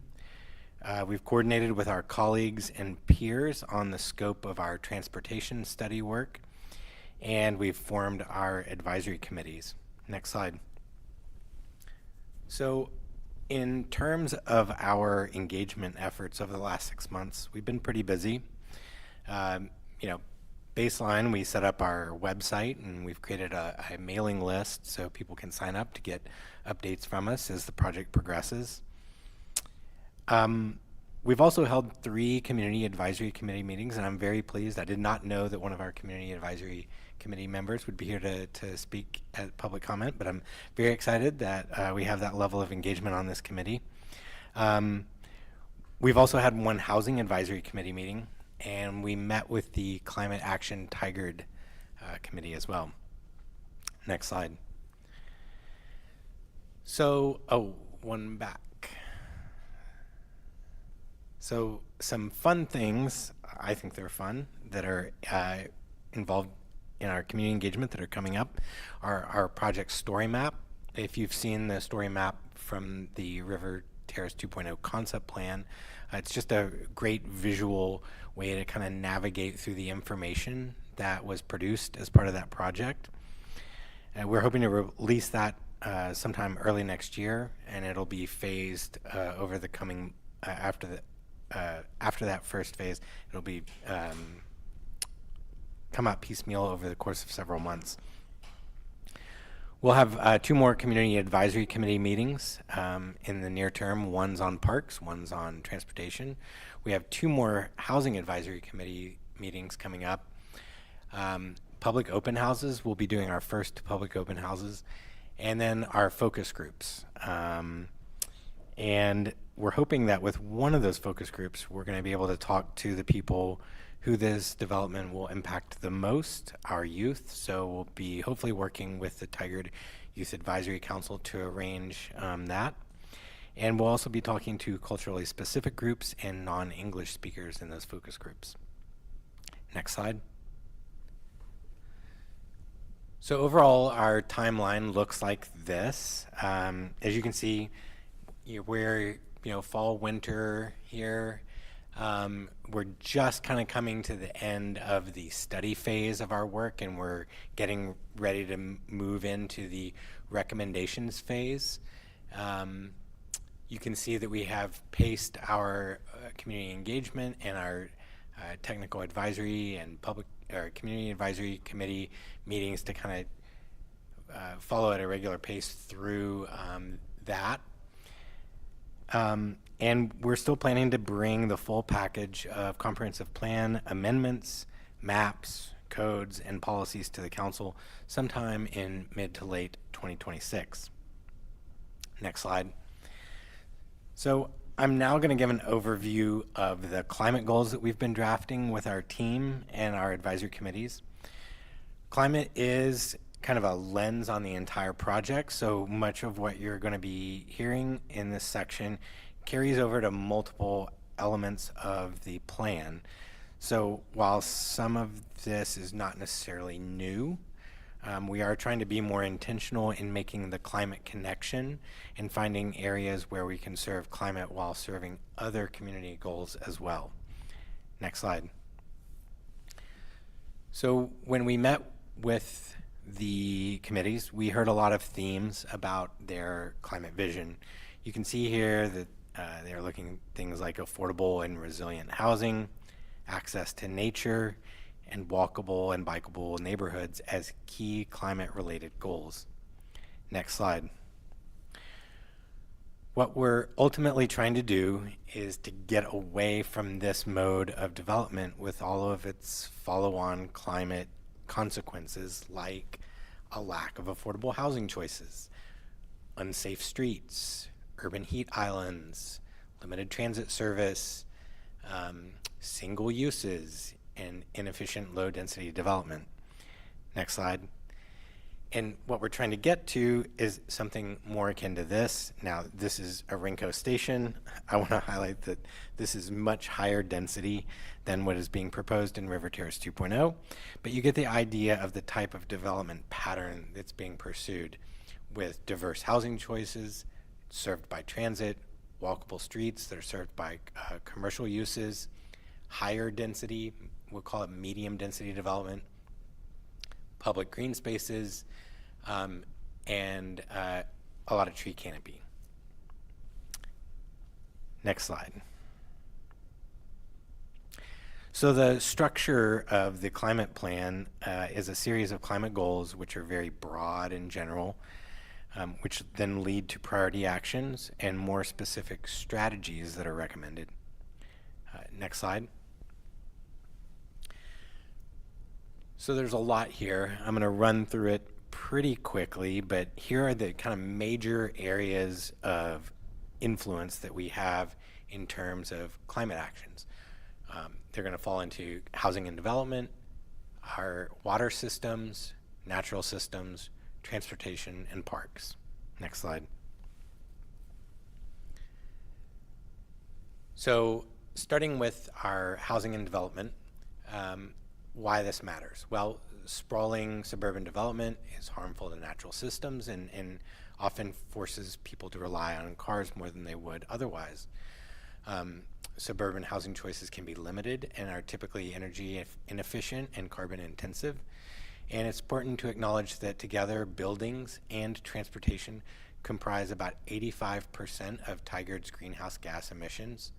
And buildings themselves are responsible for over 40% of Tigard's energy use. That's in line with what we see regionally and statewide as well. Next slide. So the overall goal is to sort of change that mode of development to more medium density, affordable, and walkable mixed-use neighborhoods built with carbon responsible and resilient construction. Next slide. So what this looks like in terms of actions is the medium density goal for the area, the 20 units per acre minimum. That aligns with council's original direction to staff when we first pursued the concept planning for River Terrace 2.0. 3 higher density mixed use main streets that serve people living in the area, commercial areas, meeting their daily needs. Diverse housing, electrified, energy efficient, carbon responsible construction, renewable shared energy where possible, and designing for walkability. Next slide. So on the transportation side, why this matters, dependence on cars and limited public transit options, aging transportation infrastructure, they've resulted together in mobility disparities and inefficiencies, increasing traffic congestion, and creating high greenhouse gas emissions. Transportation is the largest source of emissions in the U.S., and it does comprise over 40% of Tigard's emissions. Next slide. So what our goal is to move away from that model is a well-connected, active transportation network that enables residents and workers of all ages and abilities and socioeconomic backgrounds to safely use a healthy, low-cost, and low-emission transportation mode. Next slide. So when we talk about priority actions here, we're looking at prioritizing low-carbon modes, designing streets for people, so making sure that people can get around safely, connecting to the regional network, making sure that we're designing a neighborhood that is transit supportive, incorporating EV charging and low-cost micro-mobility options from the start, mitigating to the extent practicable the impacts of existing large roads.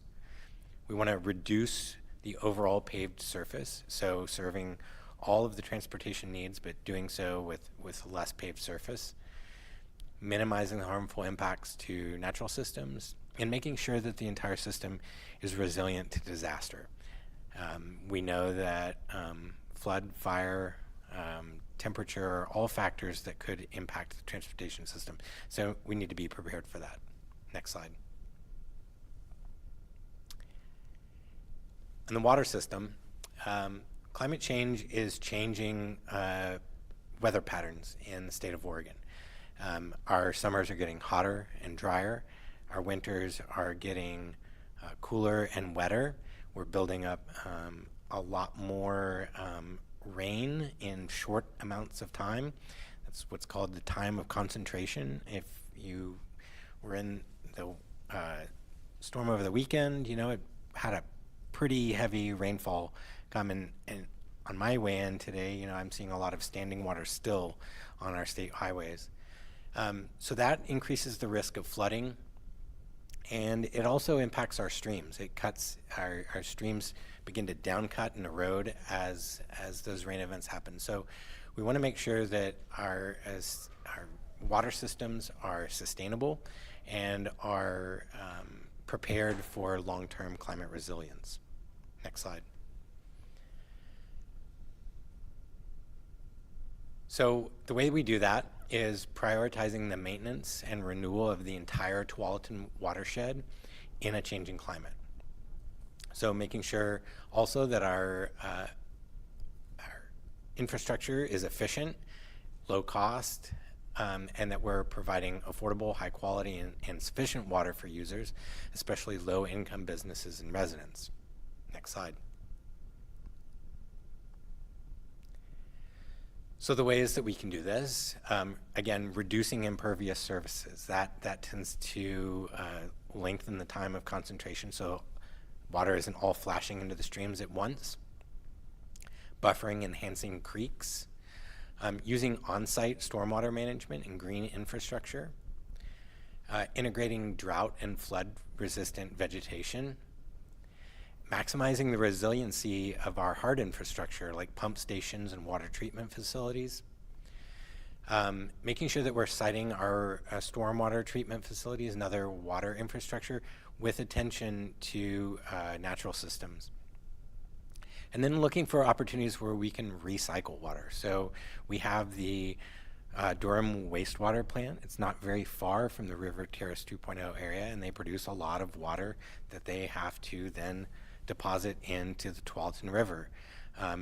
There's an opportunity to reuse some of that water for irrigation purposes or other uses. Next slide.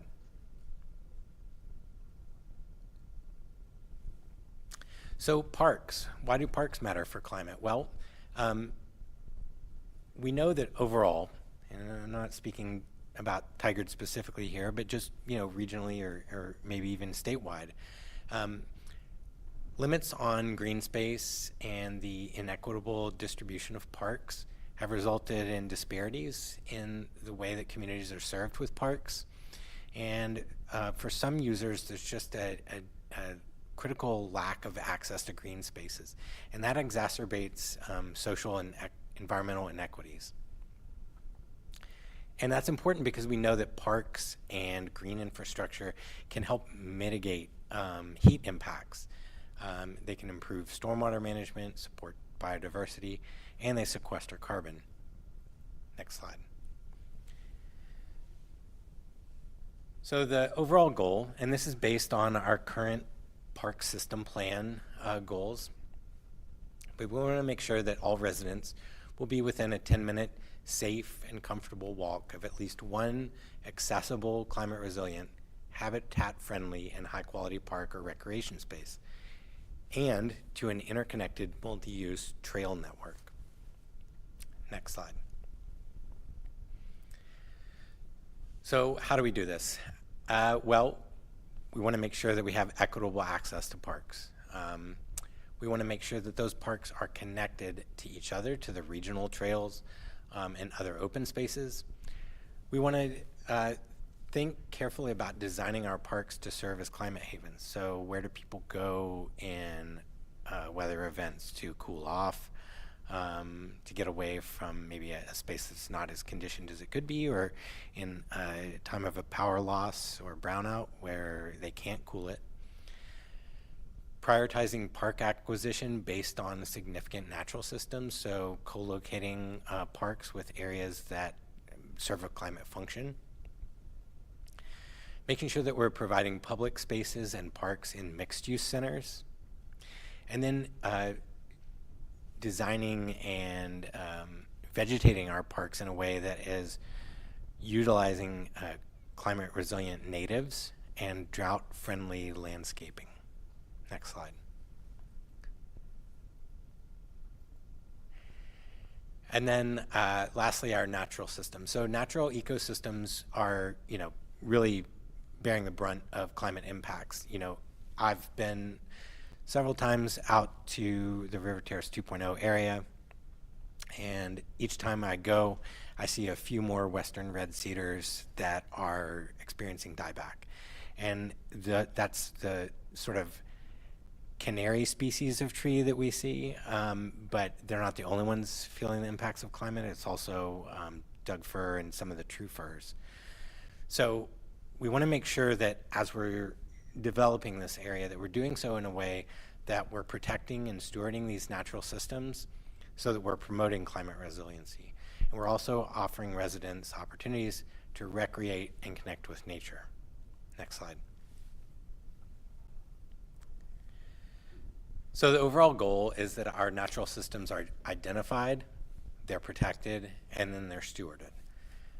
Management strategies like low impact development, that kind of gets to the green infrastructure piece, and planting and maintenance of climate resilient trees offer residents multiple benefits, including natural beauty, mitigation of risk from flood, shading, cooling, and the ability to appreciate nature. Next slide. One back. So how do we do this? Well, as much as possible, we want to preserve the extant and emergent high value habitats, right? Because it takes a long time to build a really functional ecosystem, and it takes a long time to generate tree canopy. So as much as possible, we want to protect those healthy trees where they are. We want to provide generous buffers around habitat corridors. We want to integrate development thoughtfully. So we want to utilize areas that are in that have access to natural spaces in a way that those two things can kind of coexist. We want to require, where we can, low impact and habitat friendly development, protect, expand, and maintain the tree canopy, promote the use of natives and climate resilient plants,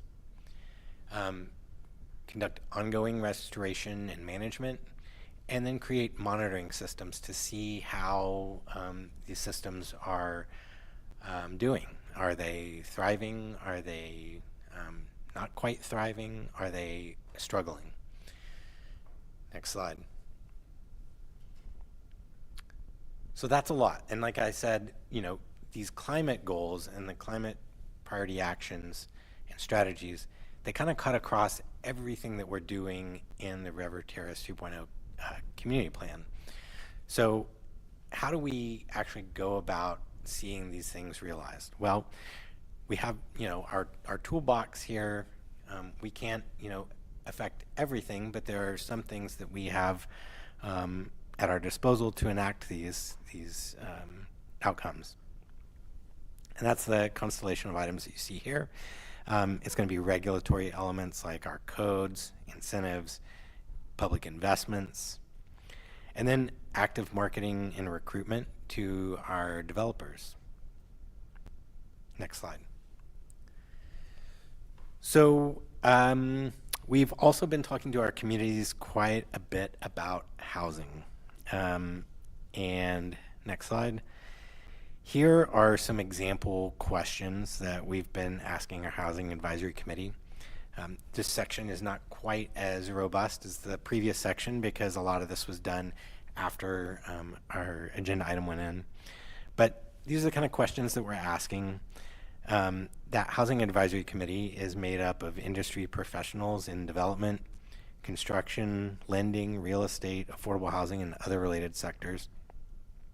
What we're trying to do is get a better understanding of where the barriers are to creating a more mixed income neighborhood with a diversity of housing choices. The reason we're trying to do that is we are trying to figure out how we can start to address those barriers in partnership with our colleagues who are in the development world.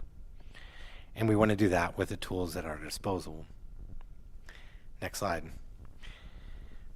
So we've been asking similar questions to the Community Advisory Committee, but we're focusing more on the neighborhood outcomes they'd like to see. And I think we've been doing this in maybe a more fun way than we have been with our Housing Advisory Committee. We've been doing some hands-on activities that actually allow our committee members to build their own neighborhood layout that serves their housing goals, and it's been pretty informative. So I wish I was able to show some photos of that, but we had that activity on the 29th, so we didn't quite make the cutoff. But we will come back with a future presentation to show you some of those, because they are pretty great to see. Next slide. So I'm going to conclude with a reminder about our plan for annexation of the lands involved in River Terrace 2.0, and then again there will be a question before the council here at the end. Next slide. So the plan right now is to annex the properties that are part of the River Terrace 2.0 area sometime early next year alongside our planning work. We also plan or propose to phase in the city's property taxes as allowed by state law. So these properties, in the interim, until we're complete with the community plan, they would keep their county zoning, which we would assume to be future development 20. Next slide. So this approach serves multiple purposes. First, it's going to provide some certainty to developers and property owners that they are in the city, they're neighbors in the city, they can get infrastructure across that property. It's going to reduce costs for all the parties, including the city. anytime there's an annexation, you have to do a legal description. If you do a legal description for 44 properties or even some subset of them, 22 properties, if they came in groups, that's a lot of work. We've already got a legal description drawn up for this. We had to do that as part of our application to Metro. So we've already paid that cost. We can utilize that same legal description to do the annexation. It's going to streamline the process for staff and council. So each annexation has to be heard by council. So you can imagine if you're hearing 22 of those, 44 of those, or even just 10 of those, that's a lot of agenda time. Whereas if we annex them as one group, that's one hearing. And then it's also going to reduce the time to development. So annexation from the time that we start the process until it's acknowledged by the state is about 6 months. We're already, looking at 18 months out, and we've got property owners and developers who are ready to develop, and we've heard we need a lot more housing. So we want to shorten that development pipeline as much as we can, and this is one way that we can impact that. Next slide. So the process that we use for annexation of large areas like this is prescribed by state law.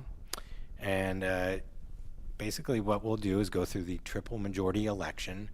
The way that works is that we require written consent from property owners who represent at least half the number of property owners. So I think, like I said, there's 44, so we'd need 22 or 23.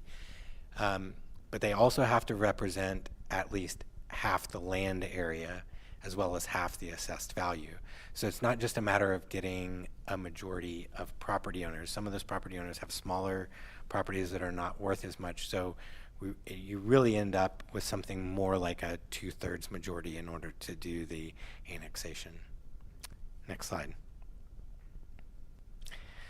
So as I said, property tax phase-ins are allowed under state law, and that is the approach that we used in the first River Terrace.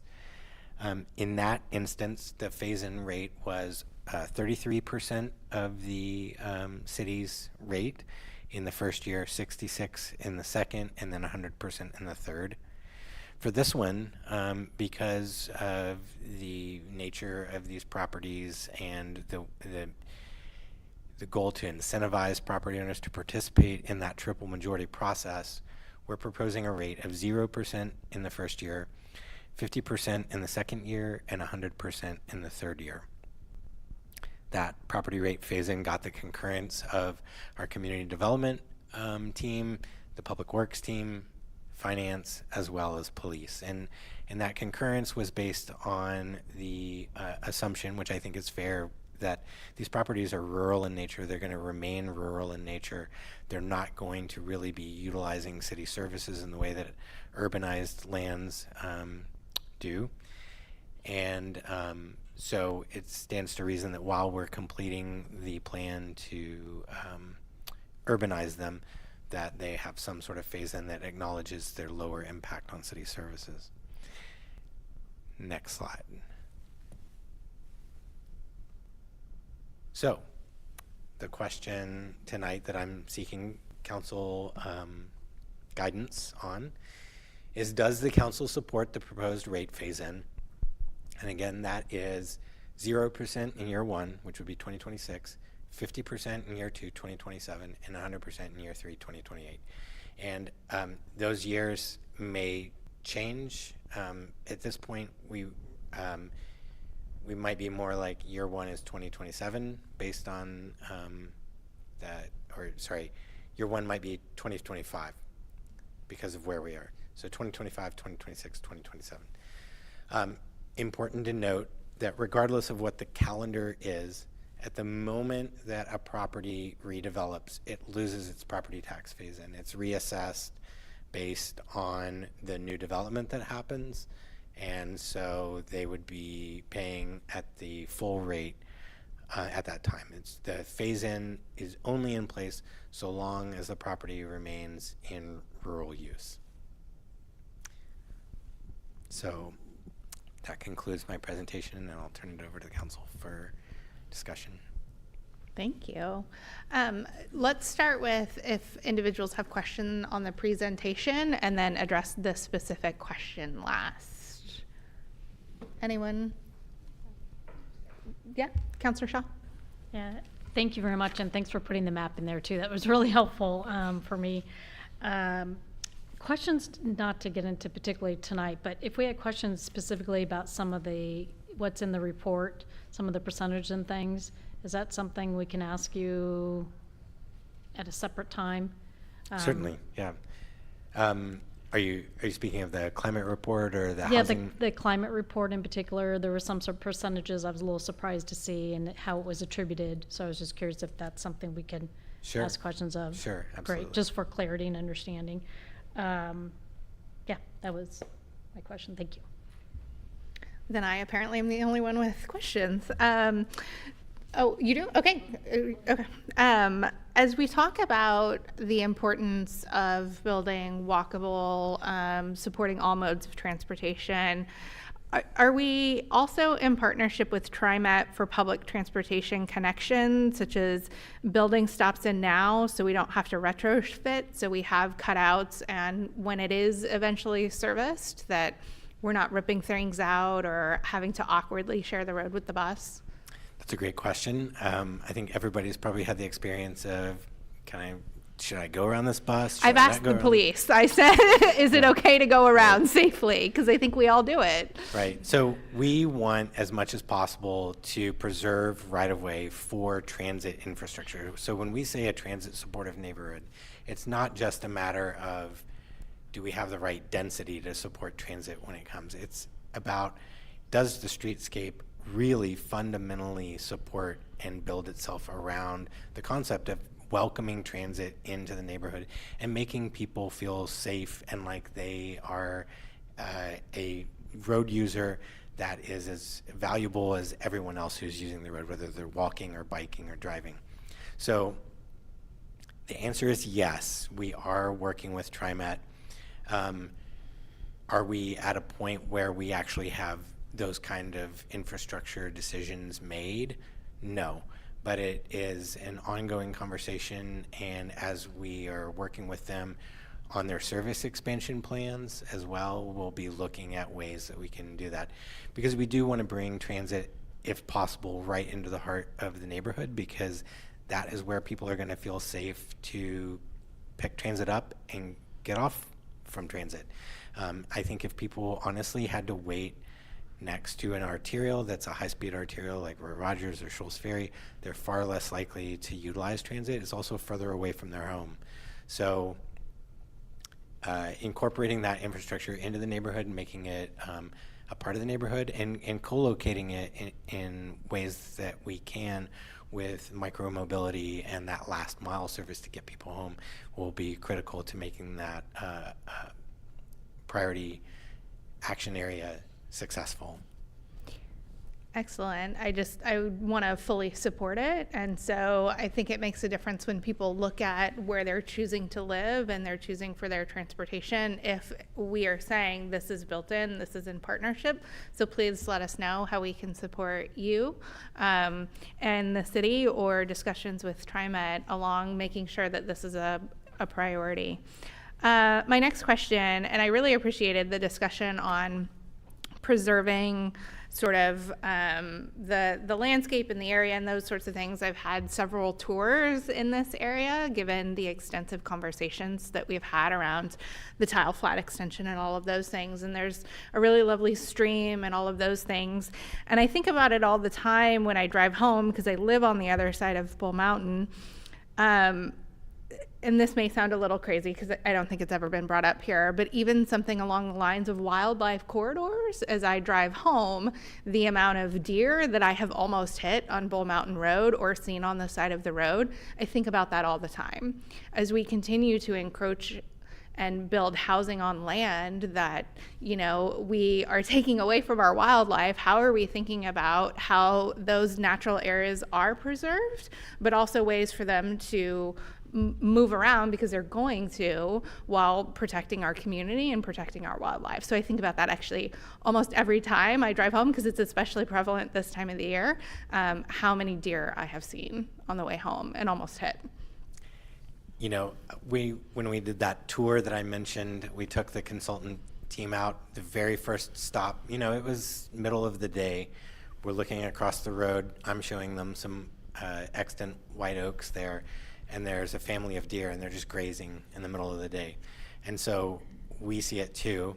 And with the Tualatin National Wildlife Refuge there, it becomes incredibly important. It's not just about the land-based animals. It's really about flyways, making sure that we're creating that habitat connectivity there as well. So, you know, one thing that I will say is there are some wildlife that are going to coexist always with development. Deer are probably one of them. And to the extent that we build pedestrian infrastructure that serves humans, things like undercrossings of busy roads, those also serve wildlife. And to the extent that we're co-locating parks in areas with extant natural features, we're bringing people in proximity to wildlife corridors, but hopefully not too close to them. And we're hopefully creating a through line there for wildlife movement, but as well as people movement as well. Thank you. I want to make sure that that's also in our thought process, because again, it's something I think about all the time.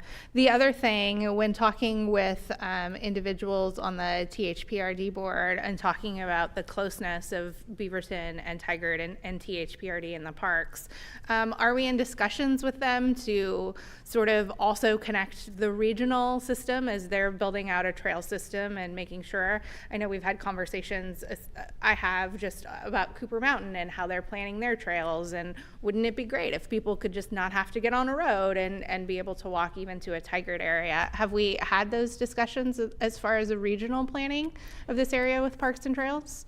So we definitely have had those conversations around trails, and we're keenly interested in connecting to West Side Trail, like anything that we can, the Kingston Terrace trails, the Beaverton trails. There's a trail that's on the other side of Shoals Ferry right now that's not quite reachable from River Terrace Boulevard, but we really hope that we'll have a pedestrian crossing there sometime down the road.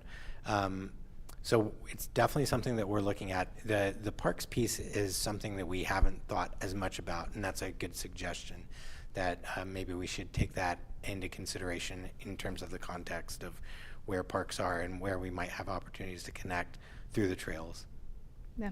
I mean, understanding that THPRD is a completely separate entity and system, and I have heard it referred to as the Parks to the Stars, which is awesome for those who live there, but I think perhaps looking at it even regionally could be really helpful to see where those are.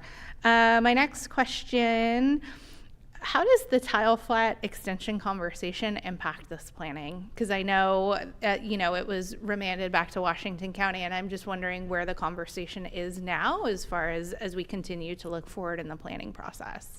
Yeah, so I would say we are about at the point that we were in terms of the city back when the Urban Reserve Transportation Study was going through, where we were asking the question about let's analyze this and demonstrate the need for this. And so that's kind of where we are. We have our transportation consultant scoped to actually assess the road as well as alternatives to the road, to look at cost benefit across the board in terms of congestion standards, like what impacts does it have on traffic in the area.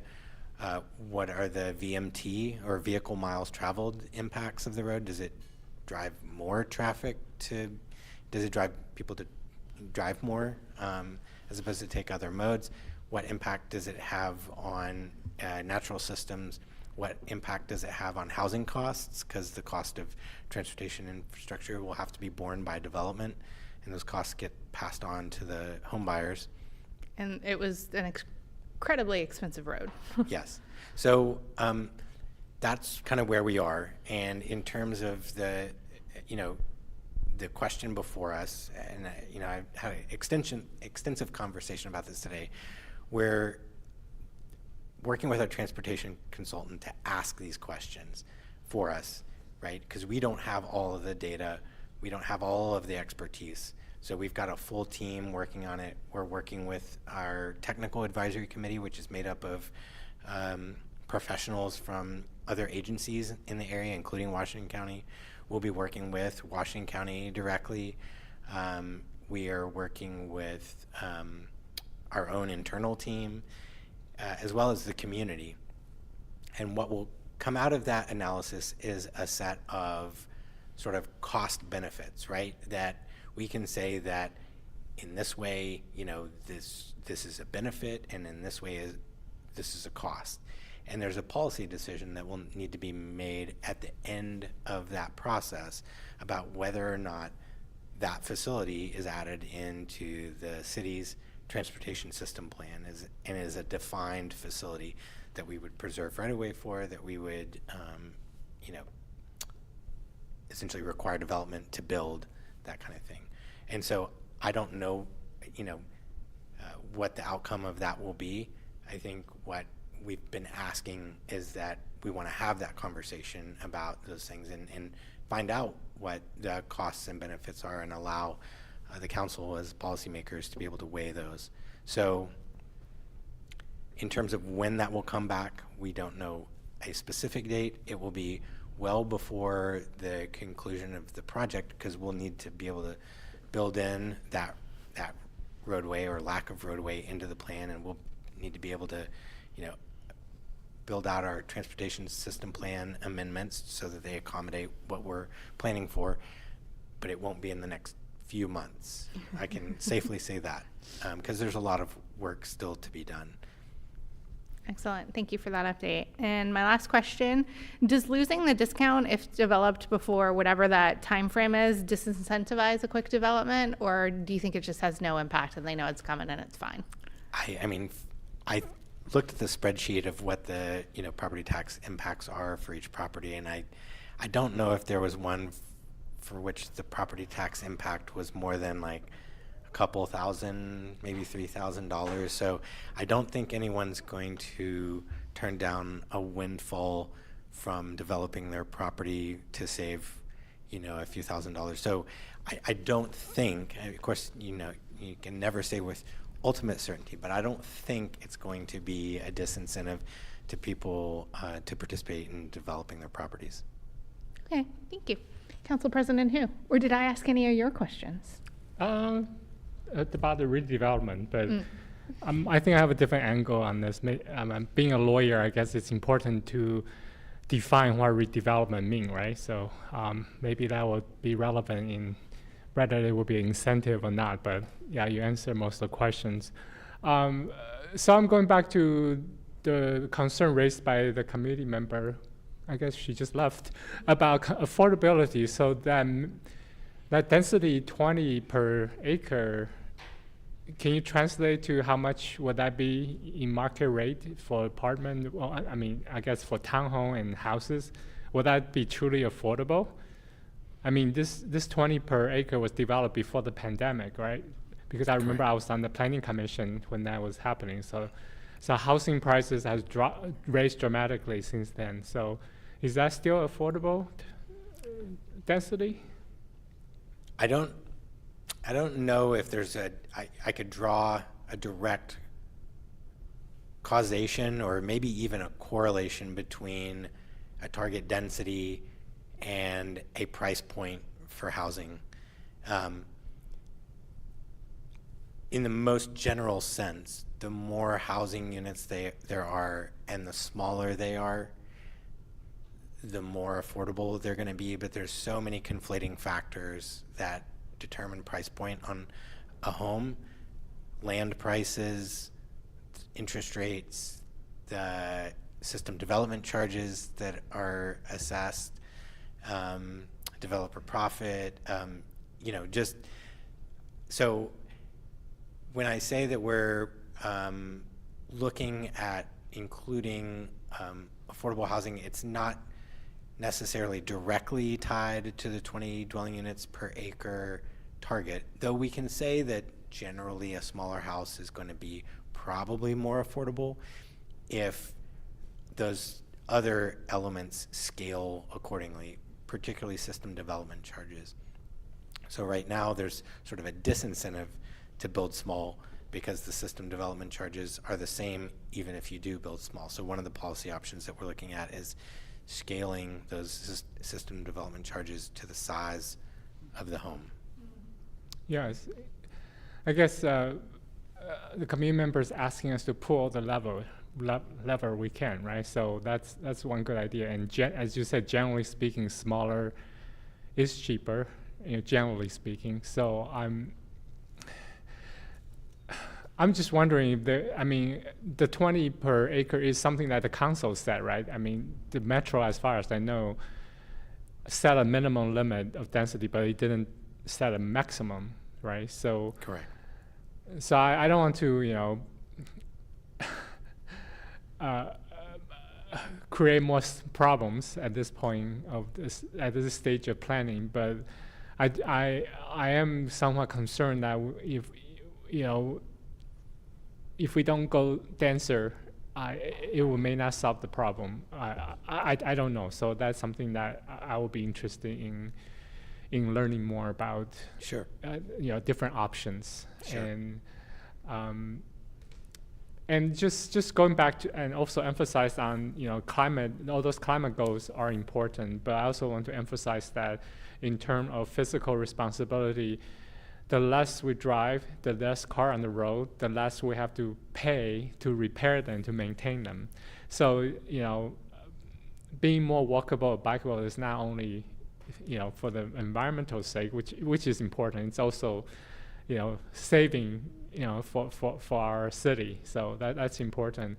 And I guess when I read about the report, it didn't really mention too much about, commercial development. I guess that'll be worked out in the future. But I think in order to make us a community more walkable, bikeable, it's not just make it safer to do so, but also make people want to do so, right? If you can walk 2 blocks to go to a nice restaurant, or you can go to your dentist, I think that will encourage people to walk more. So so it's not it's not just making the infrastructure safer, but it's also creating more interesting destination. But I'm sure you know that, but I just want to remind everybody that. So, but thank you. I just want to follow up on that a little bit. I know, the city of, what is the average density for River Terrace 1.0?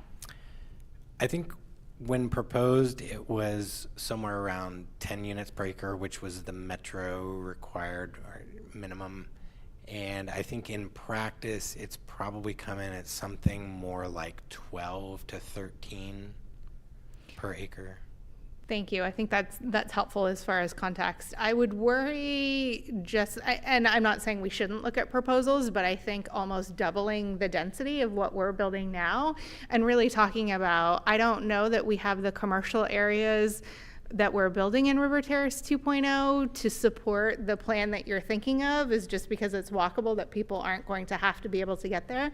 Because one of the biggest complaints is in River Terrace, you have to get in a car to get anything, right? We're not being served by public transportation. So if you need groceries, you have to get in a car. And so unless we are also building in those sorts of things and making the 10-minute neighborhood, I think is what it's called, or, neighborhood centers, I don't necessarily know that we're taking cars off the road by making it more denser and saving us in road fees, because we haven't built the environment for that to work. Yeah, that's why I made a point of we need to make it interesting. We need to have interesting destination for people to go, so they will walk and bike and easily rather than make it safer. But if you still have to ride a long time, Yeah. No matter how safe it is, people still won't do it. So Yeah, and there's a couple of Main Street sort of areas that I think are built in. We didn't have any of the pictures in here to Right. talk about it, but I want to acknowledge that a goal of 20 units per acre is double what we're doing, and another city just south of us is looking at wanting to expand, and their argument is 8 units an acre. Right. So not that we're comparing, but I think it's a significant jump from what we've planned with River Terrace 2.0. And we don't have to have high density everywhere in River Terrace 22. It could just be average of 220, right? So some area could be denser. Yes, and I think that's the plan. Yeah, There's yeah. absolutely concentrations of Right, apartments right. and townhomes, Right, and then areas good, where there's yeah. larger homes too. So it's that is already in the plan. Correct. Yeah, the concept plan includes like some slight variation in Okay. the 20 units per acre. The goal is really, as much as possible, to mix housing types on a block by block basis. There has been some discussion in the housing plan about, yes, 20 units per acre generally everywhere, but actually lifting the lid a little bit in those commercial areas to get much higher than 20 units per acre. So Okay. that might get to both the concern that you're posing, as well as the concern that the mayor's posing, that, you know, there is probably some Malthusian limit, I suppose, to like what density we could get in there and actually have developers participate in it. Yeah, and I don't live in River Terrace 1.0, but 2 of our council members are. But I was knocking on doors in River Terrace quite a bit recently, and my concern is I don't see anybody walking, even though it's very walkable. So, you know. There's a lot of people walking their dogs, but there's nowhere to walk to. Exactly. That's why Like, we need interesting destinations. Yes, I every time I keep driving and waiting for the mixed development area to break ground, I know. and I So- continue to be disappointed. So I think yes, and we'll continue to watch. Okay, thank you. Well, yeah, Councillor Shaw. One related question. I know that we've seen a significant amount of traffic coming across Bull Mountain, Beef Bend because of River Terrace 1.0. And with 2.0 coming online, is there going to be traffic mitigation for parts of Tiger that will be greatly impacted for those who will drive maybe, and before transit comes, because I think we could get there. But is there going to be mitigation for that? In an indirect sense, the system development charges that are collected for the area are to, you know, create opportunities for the city to act to mitigate traffic concerns where they exist. In terms of development, you know, we're subject to federal and state law, you know, the sort of nexus with development, the proportionality of the required improvement to the development, and then as well as, you know, the, you know, clear and objective standards that we have to apply to housing development. So there's not, you probably won't see offsite mitigation that's happening in the Shoals Ferry, Bull Mountain, Beef Bend, 99W area, but certainly this area will be generating a lot of revenue for the system development charge program that could be used to make transportation improvements in those corridors if those projects are identified in the transportation system plan and or the SDC project list. So that could also include McDonald, Hall, because those are the corridors that people are going across to get there. That Certainly. could be included. Great, thank you so much. Okay, we will go to the question of, does the council support the proposed rate phase-in, 0, 50%, 100%? I'm just going to say, if you are concerned, let us know. Otherwise, thumbs up, thumbs up. Excellent. Do you have the guidance you need and a whole bunch of other questions? Yes, that's the guidance I needed. Thank you all very much. Okay, thank you so much. We have been meeting for almost 3 hours, and I know that we still have 2 items. Our proposed 10 minutes to sort of stand up and use. Okay, we are on recess for 10 minutes. We will resume at 9:25.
Thank you, everyone. I will reconvene this Tigard City Council meeting.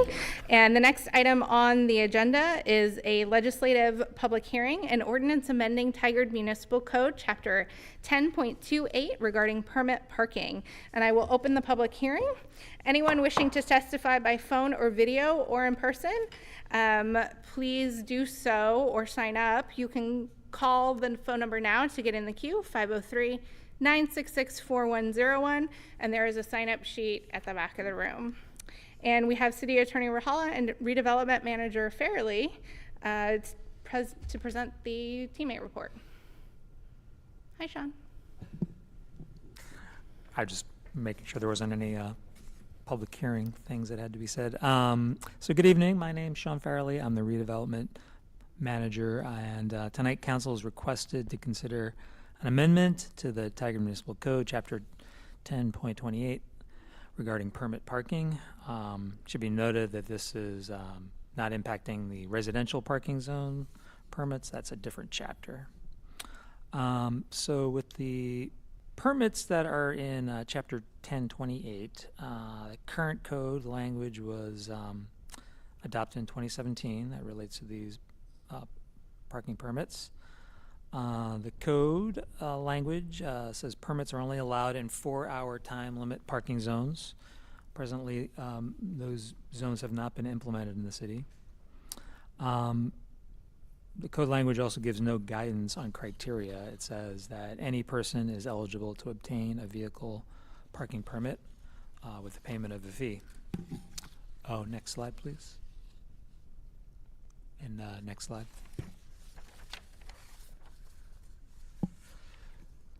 So over the past 3 years, we've been working with the Downtown Parking Committee to more effectively manage our parking in downtown and also the Triangle. Among the other recommendations, Parking Committee recommended a pilot employee permit program, and this would address the small number of businesses that have inadequate parking for their employees. To really set up and administer a program like that, a municipal code amendment is necessary.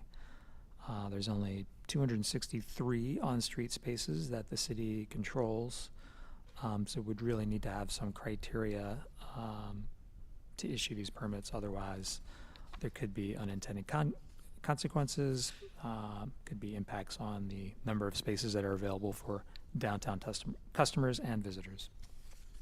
Next slide. So the new language would do two things. It would allow permit parking also in 2-hour time limit parking zones, which is what we have primarily in the downtown, and that some of those areas could be designated, have signs that said 2-hour parking or by permit. And then it authorizes the city manager to adopt rules about parking permits, eligibility, and so forth. And we'll present more of those actual proposed eligibility criteria at a December 3rd meeting that's coming up, be a update on what's going on in downtown and Tigard Triangle parking. So that concludes my presentation. Thank you. There were no written comments received by noon on Monday. Mr. Thornburg, are there any callers in the queue or anyone wishing to testify by video? Not at this time. Thank you. City Recorder Krager, has anyone signed up in person? No one signed up to speak. No one has signed up? Okay, so there is no response to testimony, and I will close the public hearing. We will now consider a council consideration of the ordinance. Are there questions, comments? Yeah, Councilor Shaw. Thank you very much for the report. Appreciate it, Sean. We've heard that enforcement has been an issue, and we've heard this from businesses downtown.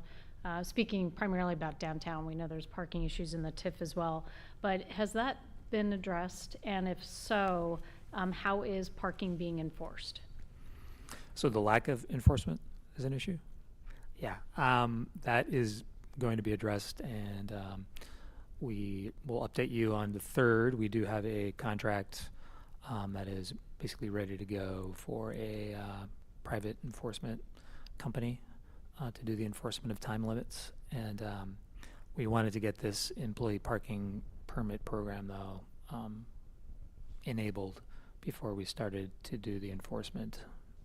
And there actually will be a 6-month ramp-up period where enforcement would just give out warnings. So that's a little sneak preview of the December 3rd meeting. But so we have a little bit of time to get this employee parking permit program set up and running. So this is just for employee permit parking and no other permit? Well, that's the need that we see now. It is a pilot program. Part of the contract for the private enforcement is going to involve collecting a lot of data, seeing where there's a shortage of parking, where parking there's more competition. We're going to see how these permits are being used, where they're being used.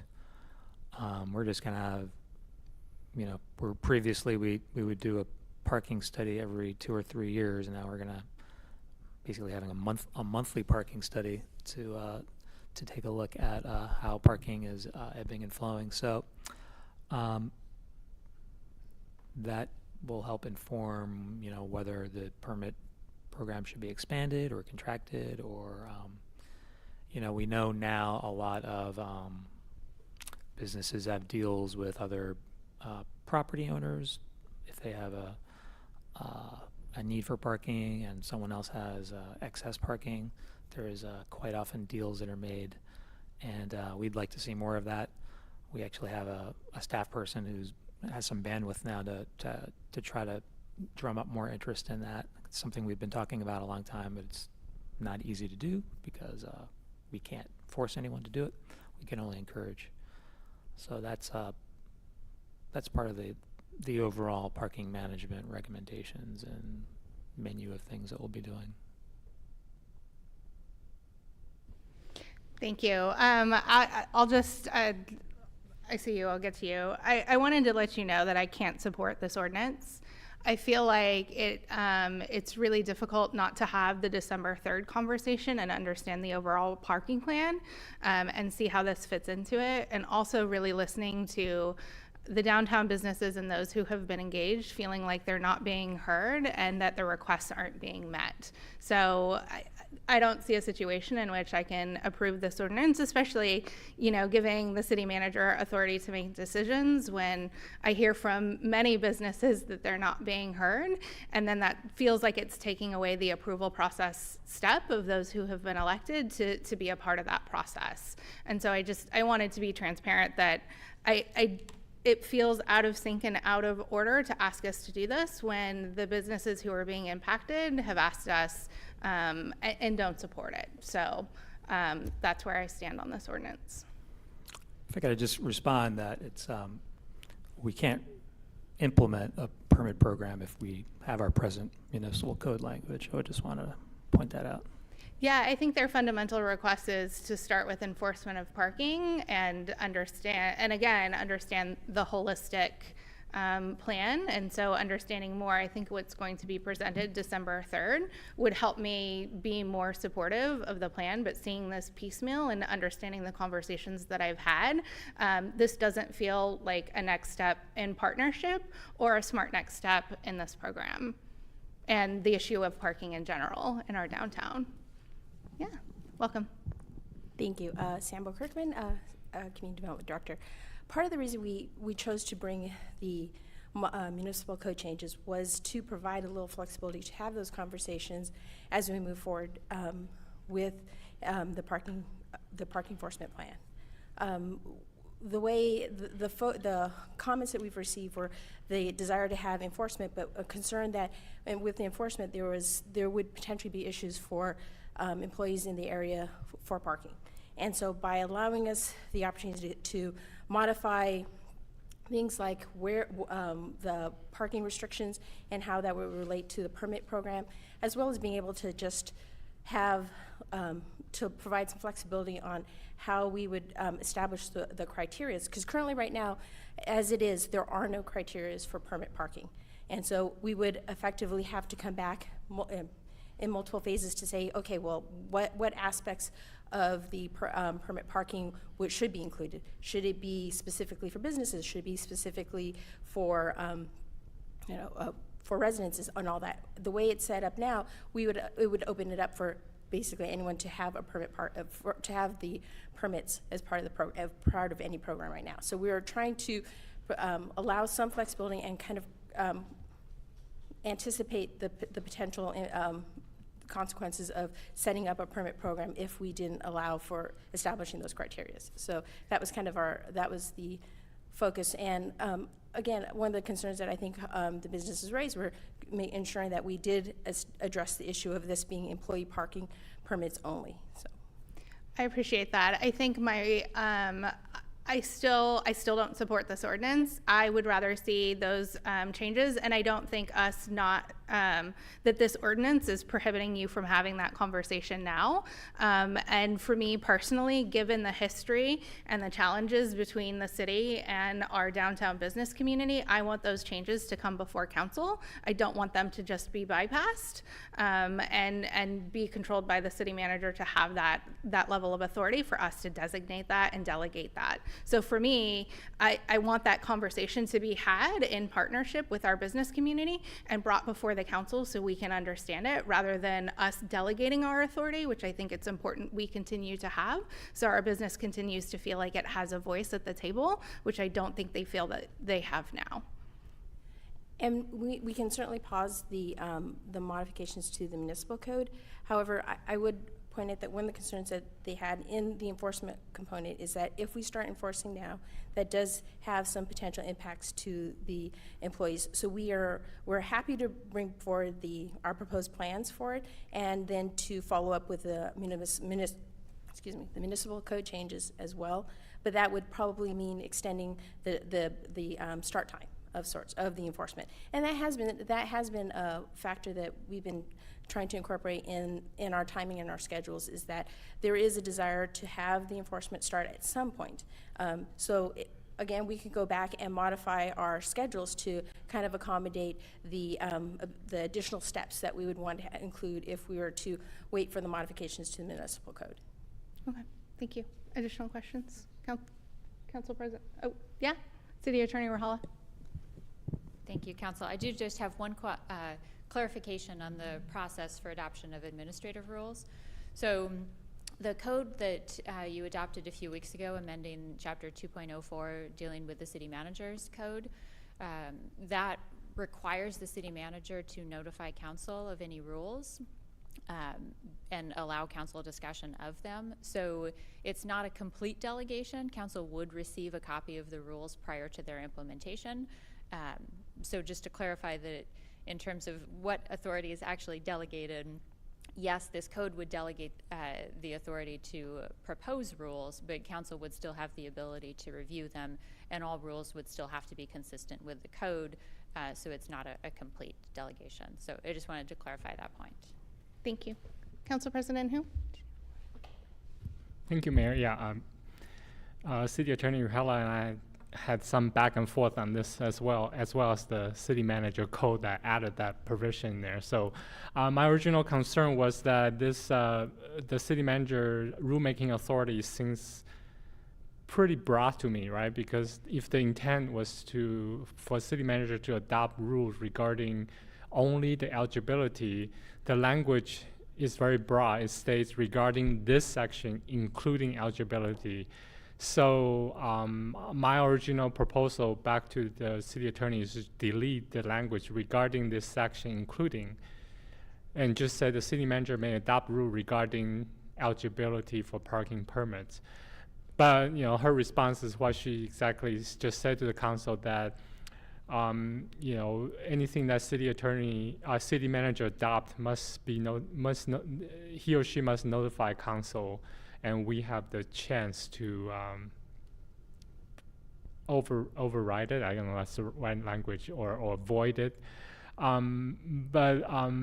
Yeah, so going back to the development manager's point that if we don't adopt this, then we cannot start implementing the permit program. So that might be an issue. I think I think if the business community is worried that, this parking enforcement hasn't started since 2017, maybe we should also consider adding another section there saying that this parking enforcement must be implemented right away.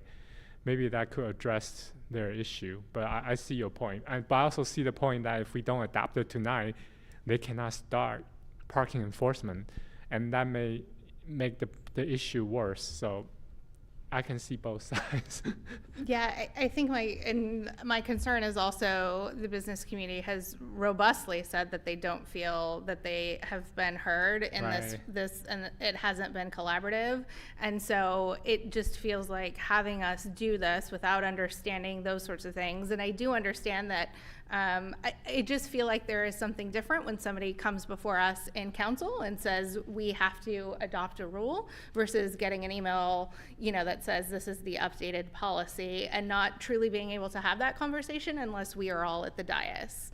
And so I sort of feel like it's a cart before the horse before we're understanding what the cohesive parking management program is to ask us to do something like this. When I'm listening to the people involved who are saying like this isn't the right next step. Yeah, I totally understand. Yeah. But at the same time, the city manager probably will not try to adopt anything without clearing with us first. So, Additional, Councilor Wolf. So I appreciate that conversation, and I guess my curiosity is I completely understand enforcement could not be initiated unless this was approved. But what I wonder about, and I apologize, Sean and Sambo, if you've provided this and I somehow missed it, but for me it's, the pilot, given limited parking, how many spaces are we talking that we'd like to do for employees? What would that look like? Where would it be? So to me, there's part of me, what is the detail behind the goal of passing this? And that would be helpful to me. And I realize the green light and then go makes sense, but for me, it would be helpful to have that. What are we wanting to accomplish with the number of limited spaces that we have on how many would go to employees to support their needs, how many would still be open, if that makes sense. And that's where I kind of feel like I'm missing that piece, so. Again, our intent was to come back in December 3rd with some clear numbers and an idea of what our intended plans were for moving forward with the enforcement. I also do want to point out that just to clarify, we can move forward with enforcement. It's a matter of the concern. We wanted to address the concern that the business community had when it had to do with where employees could park. And so if we move forward with enforcement, that was one of the hiccups, I would say, that the business community had when it came to what would they do for the employees, what's the potential outcome. So we have, I will point out that we did meet with the business community in mid-October to kind of outline, or at least go over some of the history, kind of, again, to take that moment to understand and acknowledge that there needed to be more communication, and our hope was to provide that, and we did address this specific sections of the code that made it difficult for us to move forward with an employee program. Because again, once we started the permit program, if we were to follow the guidelines of the municipal code, that would mean that it would open it up to more than just the businesses themselves. So we did point that out to those that attended the forum to understand why we were moving forward with the modifications to the municipal code at this time. So again, I just want to be very clear that we can enforce. It's just a matter of how can we do this that was mindful of some of the concerns that the businesses had. We can, and I'll defer to the City Attorney Rahala, that we can pause and hold off on doing the modifications to the municipal code if it is more comfort, if there's more comfort to seeing more of the details of the actual parking program. We'll be bringing that on December 3rd. We can, again, address some of the concerns about the criteria that we had, but the whole intent today was just a matter of being able to allow us that flexibility to say, okay, well, what do the criteria look like that we should be addressing to the community at this time? You know, is it a matter of employees? Is it a matter of the number of allowed parking spaces? Those are the things that we would want to, you know, again, present to council on the December 3rd date. A few questions that we want to ask, and again, this is the intent was to create this pilot program to allow us to have the first 6 months to kind of set it up and be able to address it and allow us to tweak as we needed before the actual citations occurred. So again, if it pleases the council that we pause and bring this back after our conversation on December 3rd, that is another option as well. Yeah, and I just wanted to clarify that clearly you could enforce the code that exists, but I was recognizing the challenges with the employees. So the risk of enforcing now would impact employees that feel they don't have places to park. So I support kind of looping back to December 3rd, and I'll look in advance before I leave. Additional question? Yeah, Councilor Schlack? I also support deferring further consideration of this until December 3rd. I think that makes sense based on everything I've heard, and I'd love to learn more about this issue before proceeding. Because this is a public hearing, do we continue it, Shelby? Because it's not land use, you don't have to. Thank you. Okay, well, we look forward to more information on December 3rd. Thank you. The next item on our agenda is a public hearing for the city manager recruitment hiring standards, criteria, and policy directives. I will open the public hearing. Anyone wishing to testify by phone or video, please call in now to get into the queue, 503-966-4101, or if you'd like to testify in person, there is a sign-up sheet at the back of the room. And we have HR Director Gomez to present the staff report. Good evening, Mayor and Council. For the record, my name is Lori Gomez. I am the city's HR Director. I am here tonight to talk about the hiring standards and selection criteria to be used in designing a recruitment process for a new city manager. Next slide, please. The purpose of this meeting is to review the hiring standards and selection criteria for the new city manager and to allow an opportunity for public comment. Next slide, please. Highlighting the most critical is the minimum qualifications for this position. As outlined, it includes a bachelor's degree and 10 years of related experience with at least 5 years of experience leading staff. Some of the knowledge requirements and some of the abilities and skills are listed in this slide presentation. It does not include all of them. Next slide, please. Staff will partner with Raftellus for their expertise and assistance. Raftellus is a national executive search firm with local experience in successfully supporting the city of Tigard, as well as the city of Hillsborough, the city of Beaverton, Washington County, and more than 700 organizations in the last year. Their team includes more than 180 expert consultants, making them one of the largest local government management and financial consulting practices in the nation. Their consultants and associates have decades of collective experience serving in a wide range of positions from city manager to public works director to the chief of police. Raftellus will leverage their extensive, diverse professional network to attract the best talent nationwide. Next slide, please. They will use a phased approach in going through the executive search services. The expected scope of work and phases include what's listed in this PowerPoint presentation: developing a process timeline, inquiring, understanding, and defining the candidate profile, candidate search and evaluation, city council interview selection process, and supporting long-term success for the candidate. Next slide, please. This is a preliminary draft timeline. As you will see, we will start developing and working with Raftellus on the position qualifications and specifications starting November 25th, that's preferred, through December 9th, moving into posting the position and actively recruiting from December 16th through the 27th of January. Begin screening and interviewing candidates between January 28th and February the 24th, with at this point, hopefully having some identified a top candidate. So the selection for that person, the references and background checks would start between February 25th through March 10th, and finalizing an offer and a start date between March 10th and May 1st. Next slide, please. So a brief process overview. The staff recommend using the existing hiring standards and qualifications for the city manager, using the described scope of work, and moving quickly and intentionally through this timeline. Finally, staff recommend consideration be given in the process for what Tigard will need in the next city leader to help meet the current challenges and those likely to exist in the coming months and years. Next slide, please. And I am available to answer any questions and look forward to receiving any community feedback at this time at this public hearing.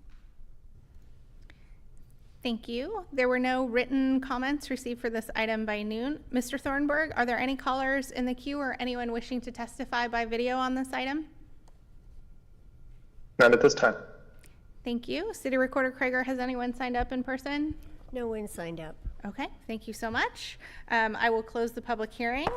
And now we can talk about, can you help us understand, so the point of this is actually to receive community feedback. This is not necessarily council feedback. I think there was confusion about the item, so I just want to make sure. So this, yes, the purpose of this was for the public hearing for community input and feedback. There will be plenty of opportunities to continue meeting with Raftelis and myself and with each of you. Raftelis intends to set up some meetings with you individually one-on-one. As well, you will be able to have your executive sessions.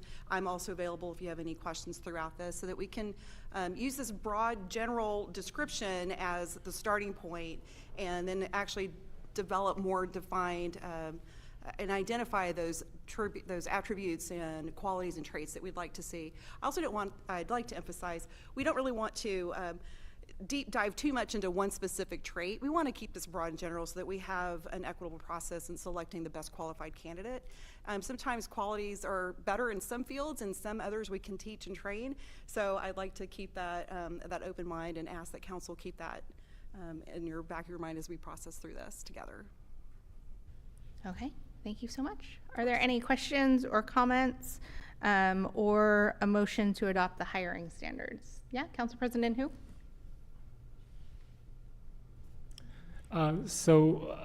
Just to be clear, the attached city manager class simplification, that's something we'll be developing further, or is that the one we're going to be posting?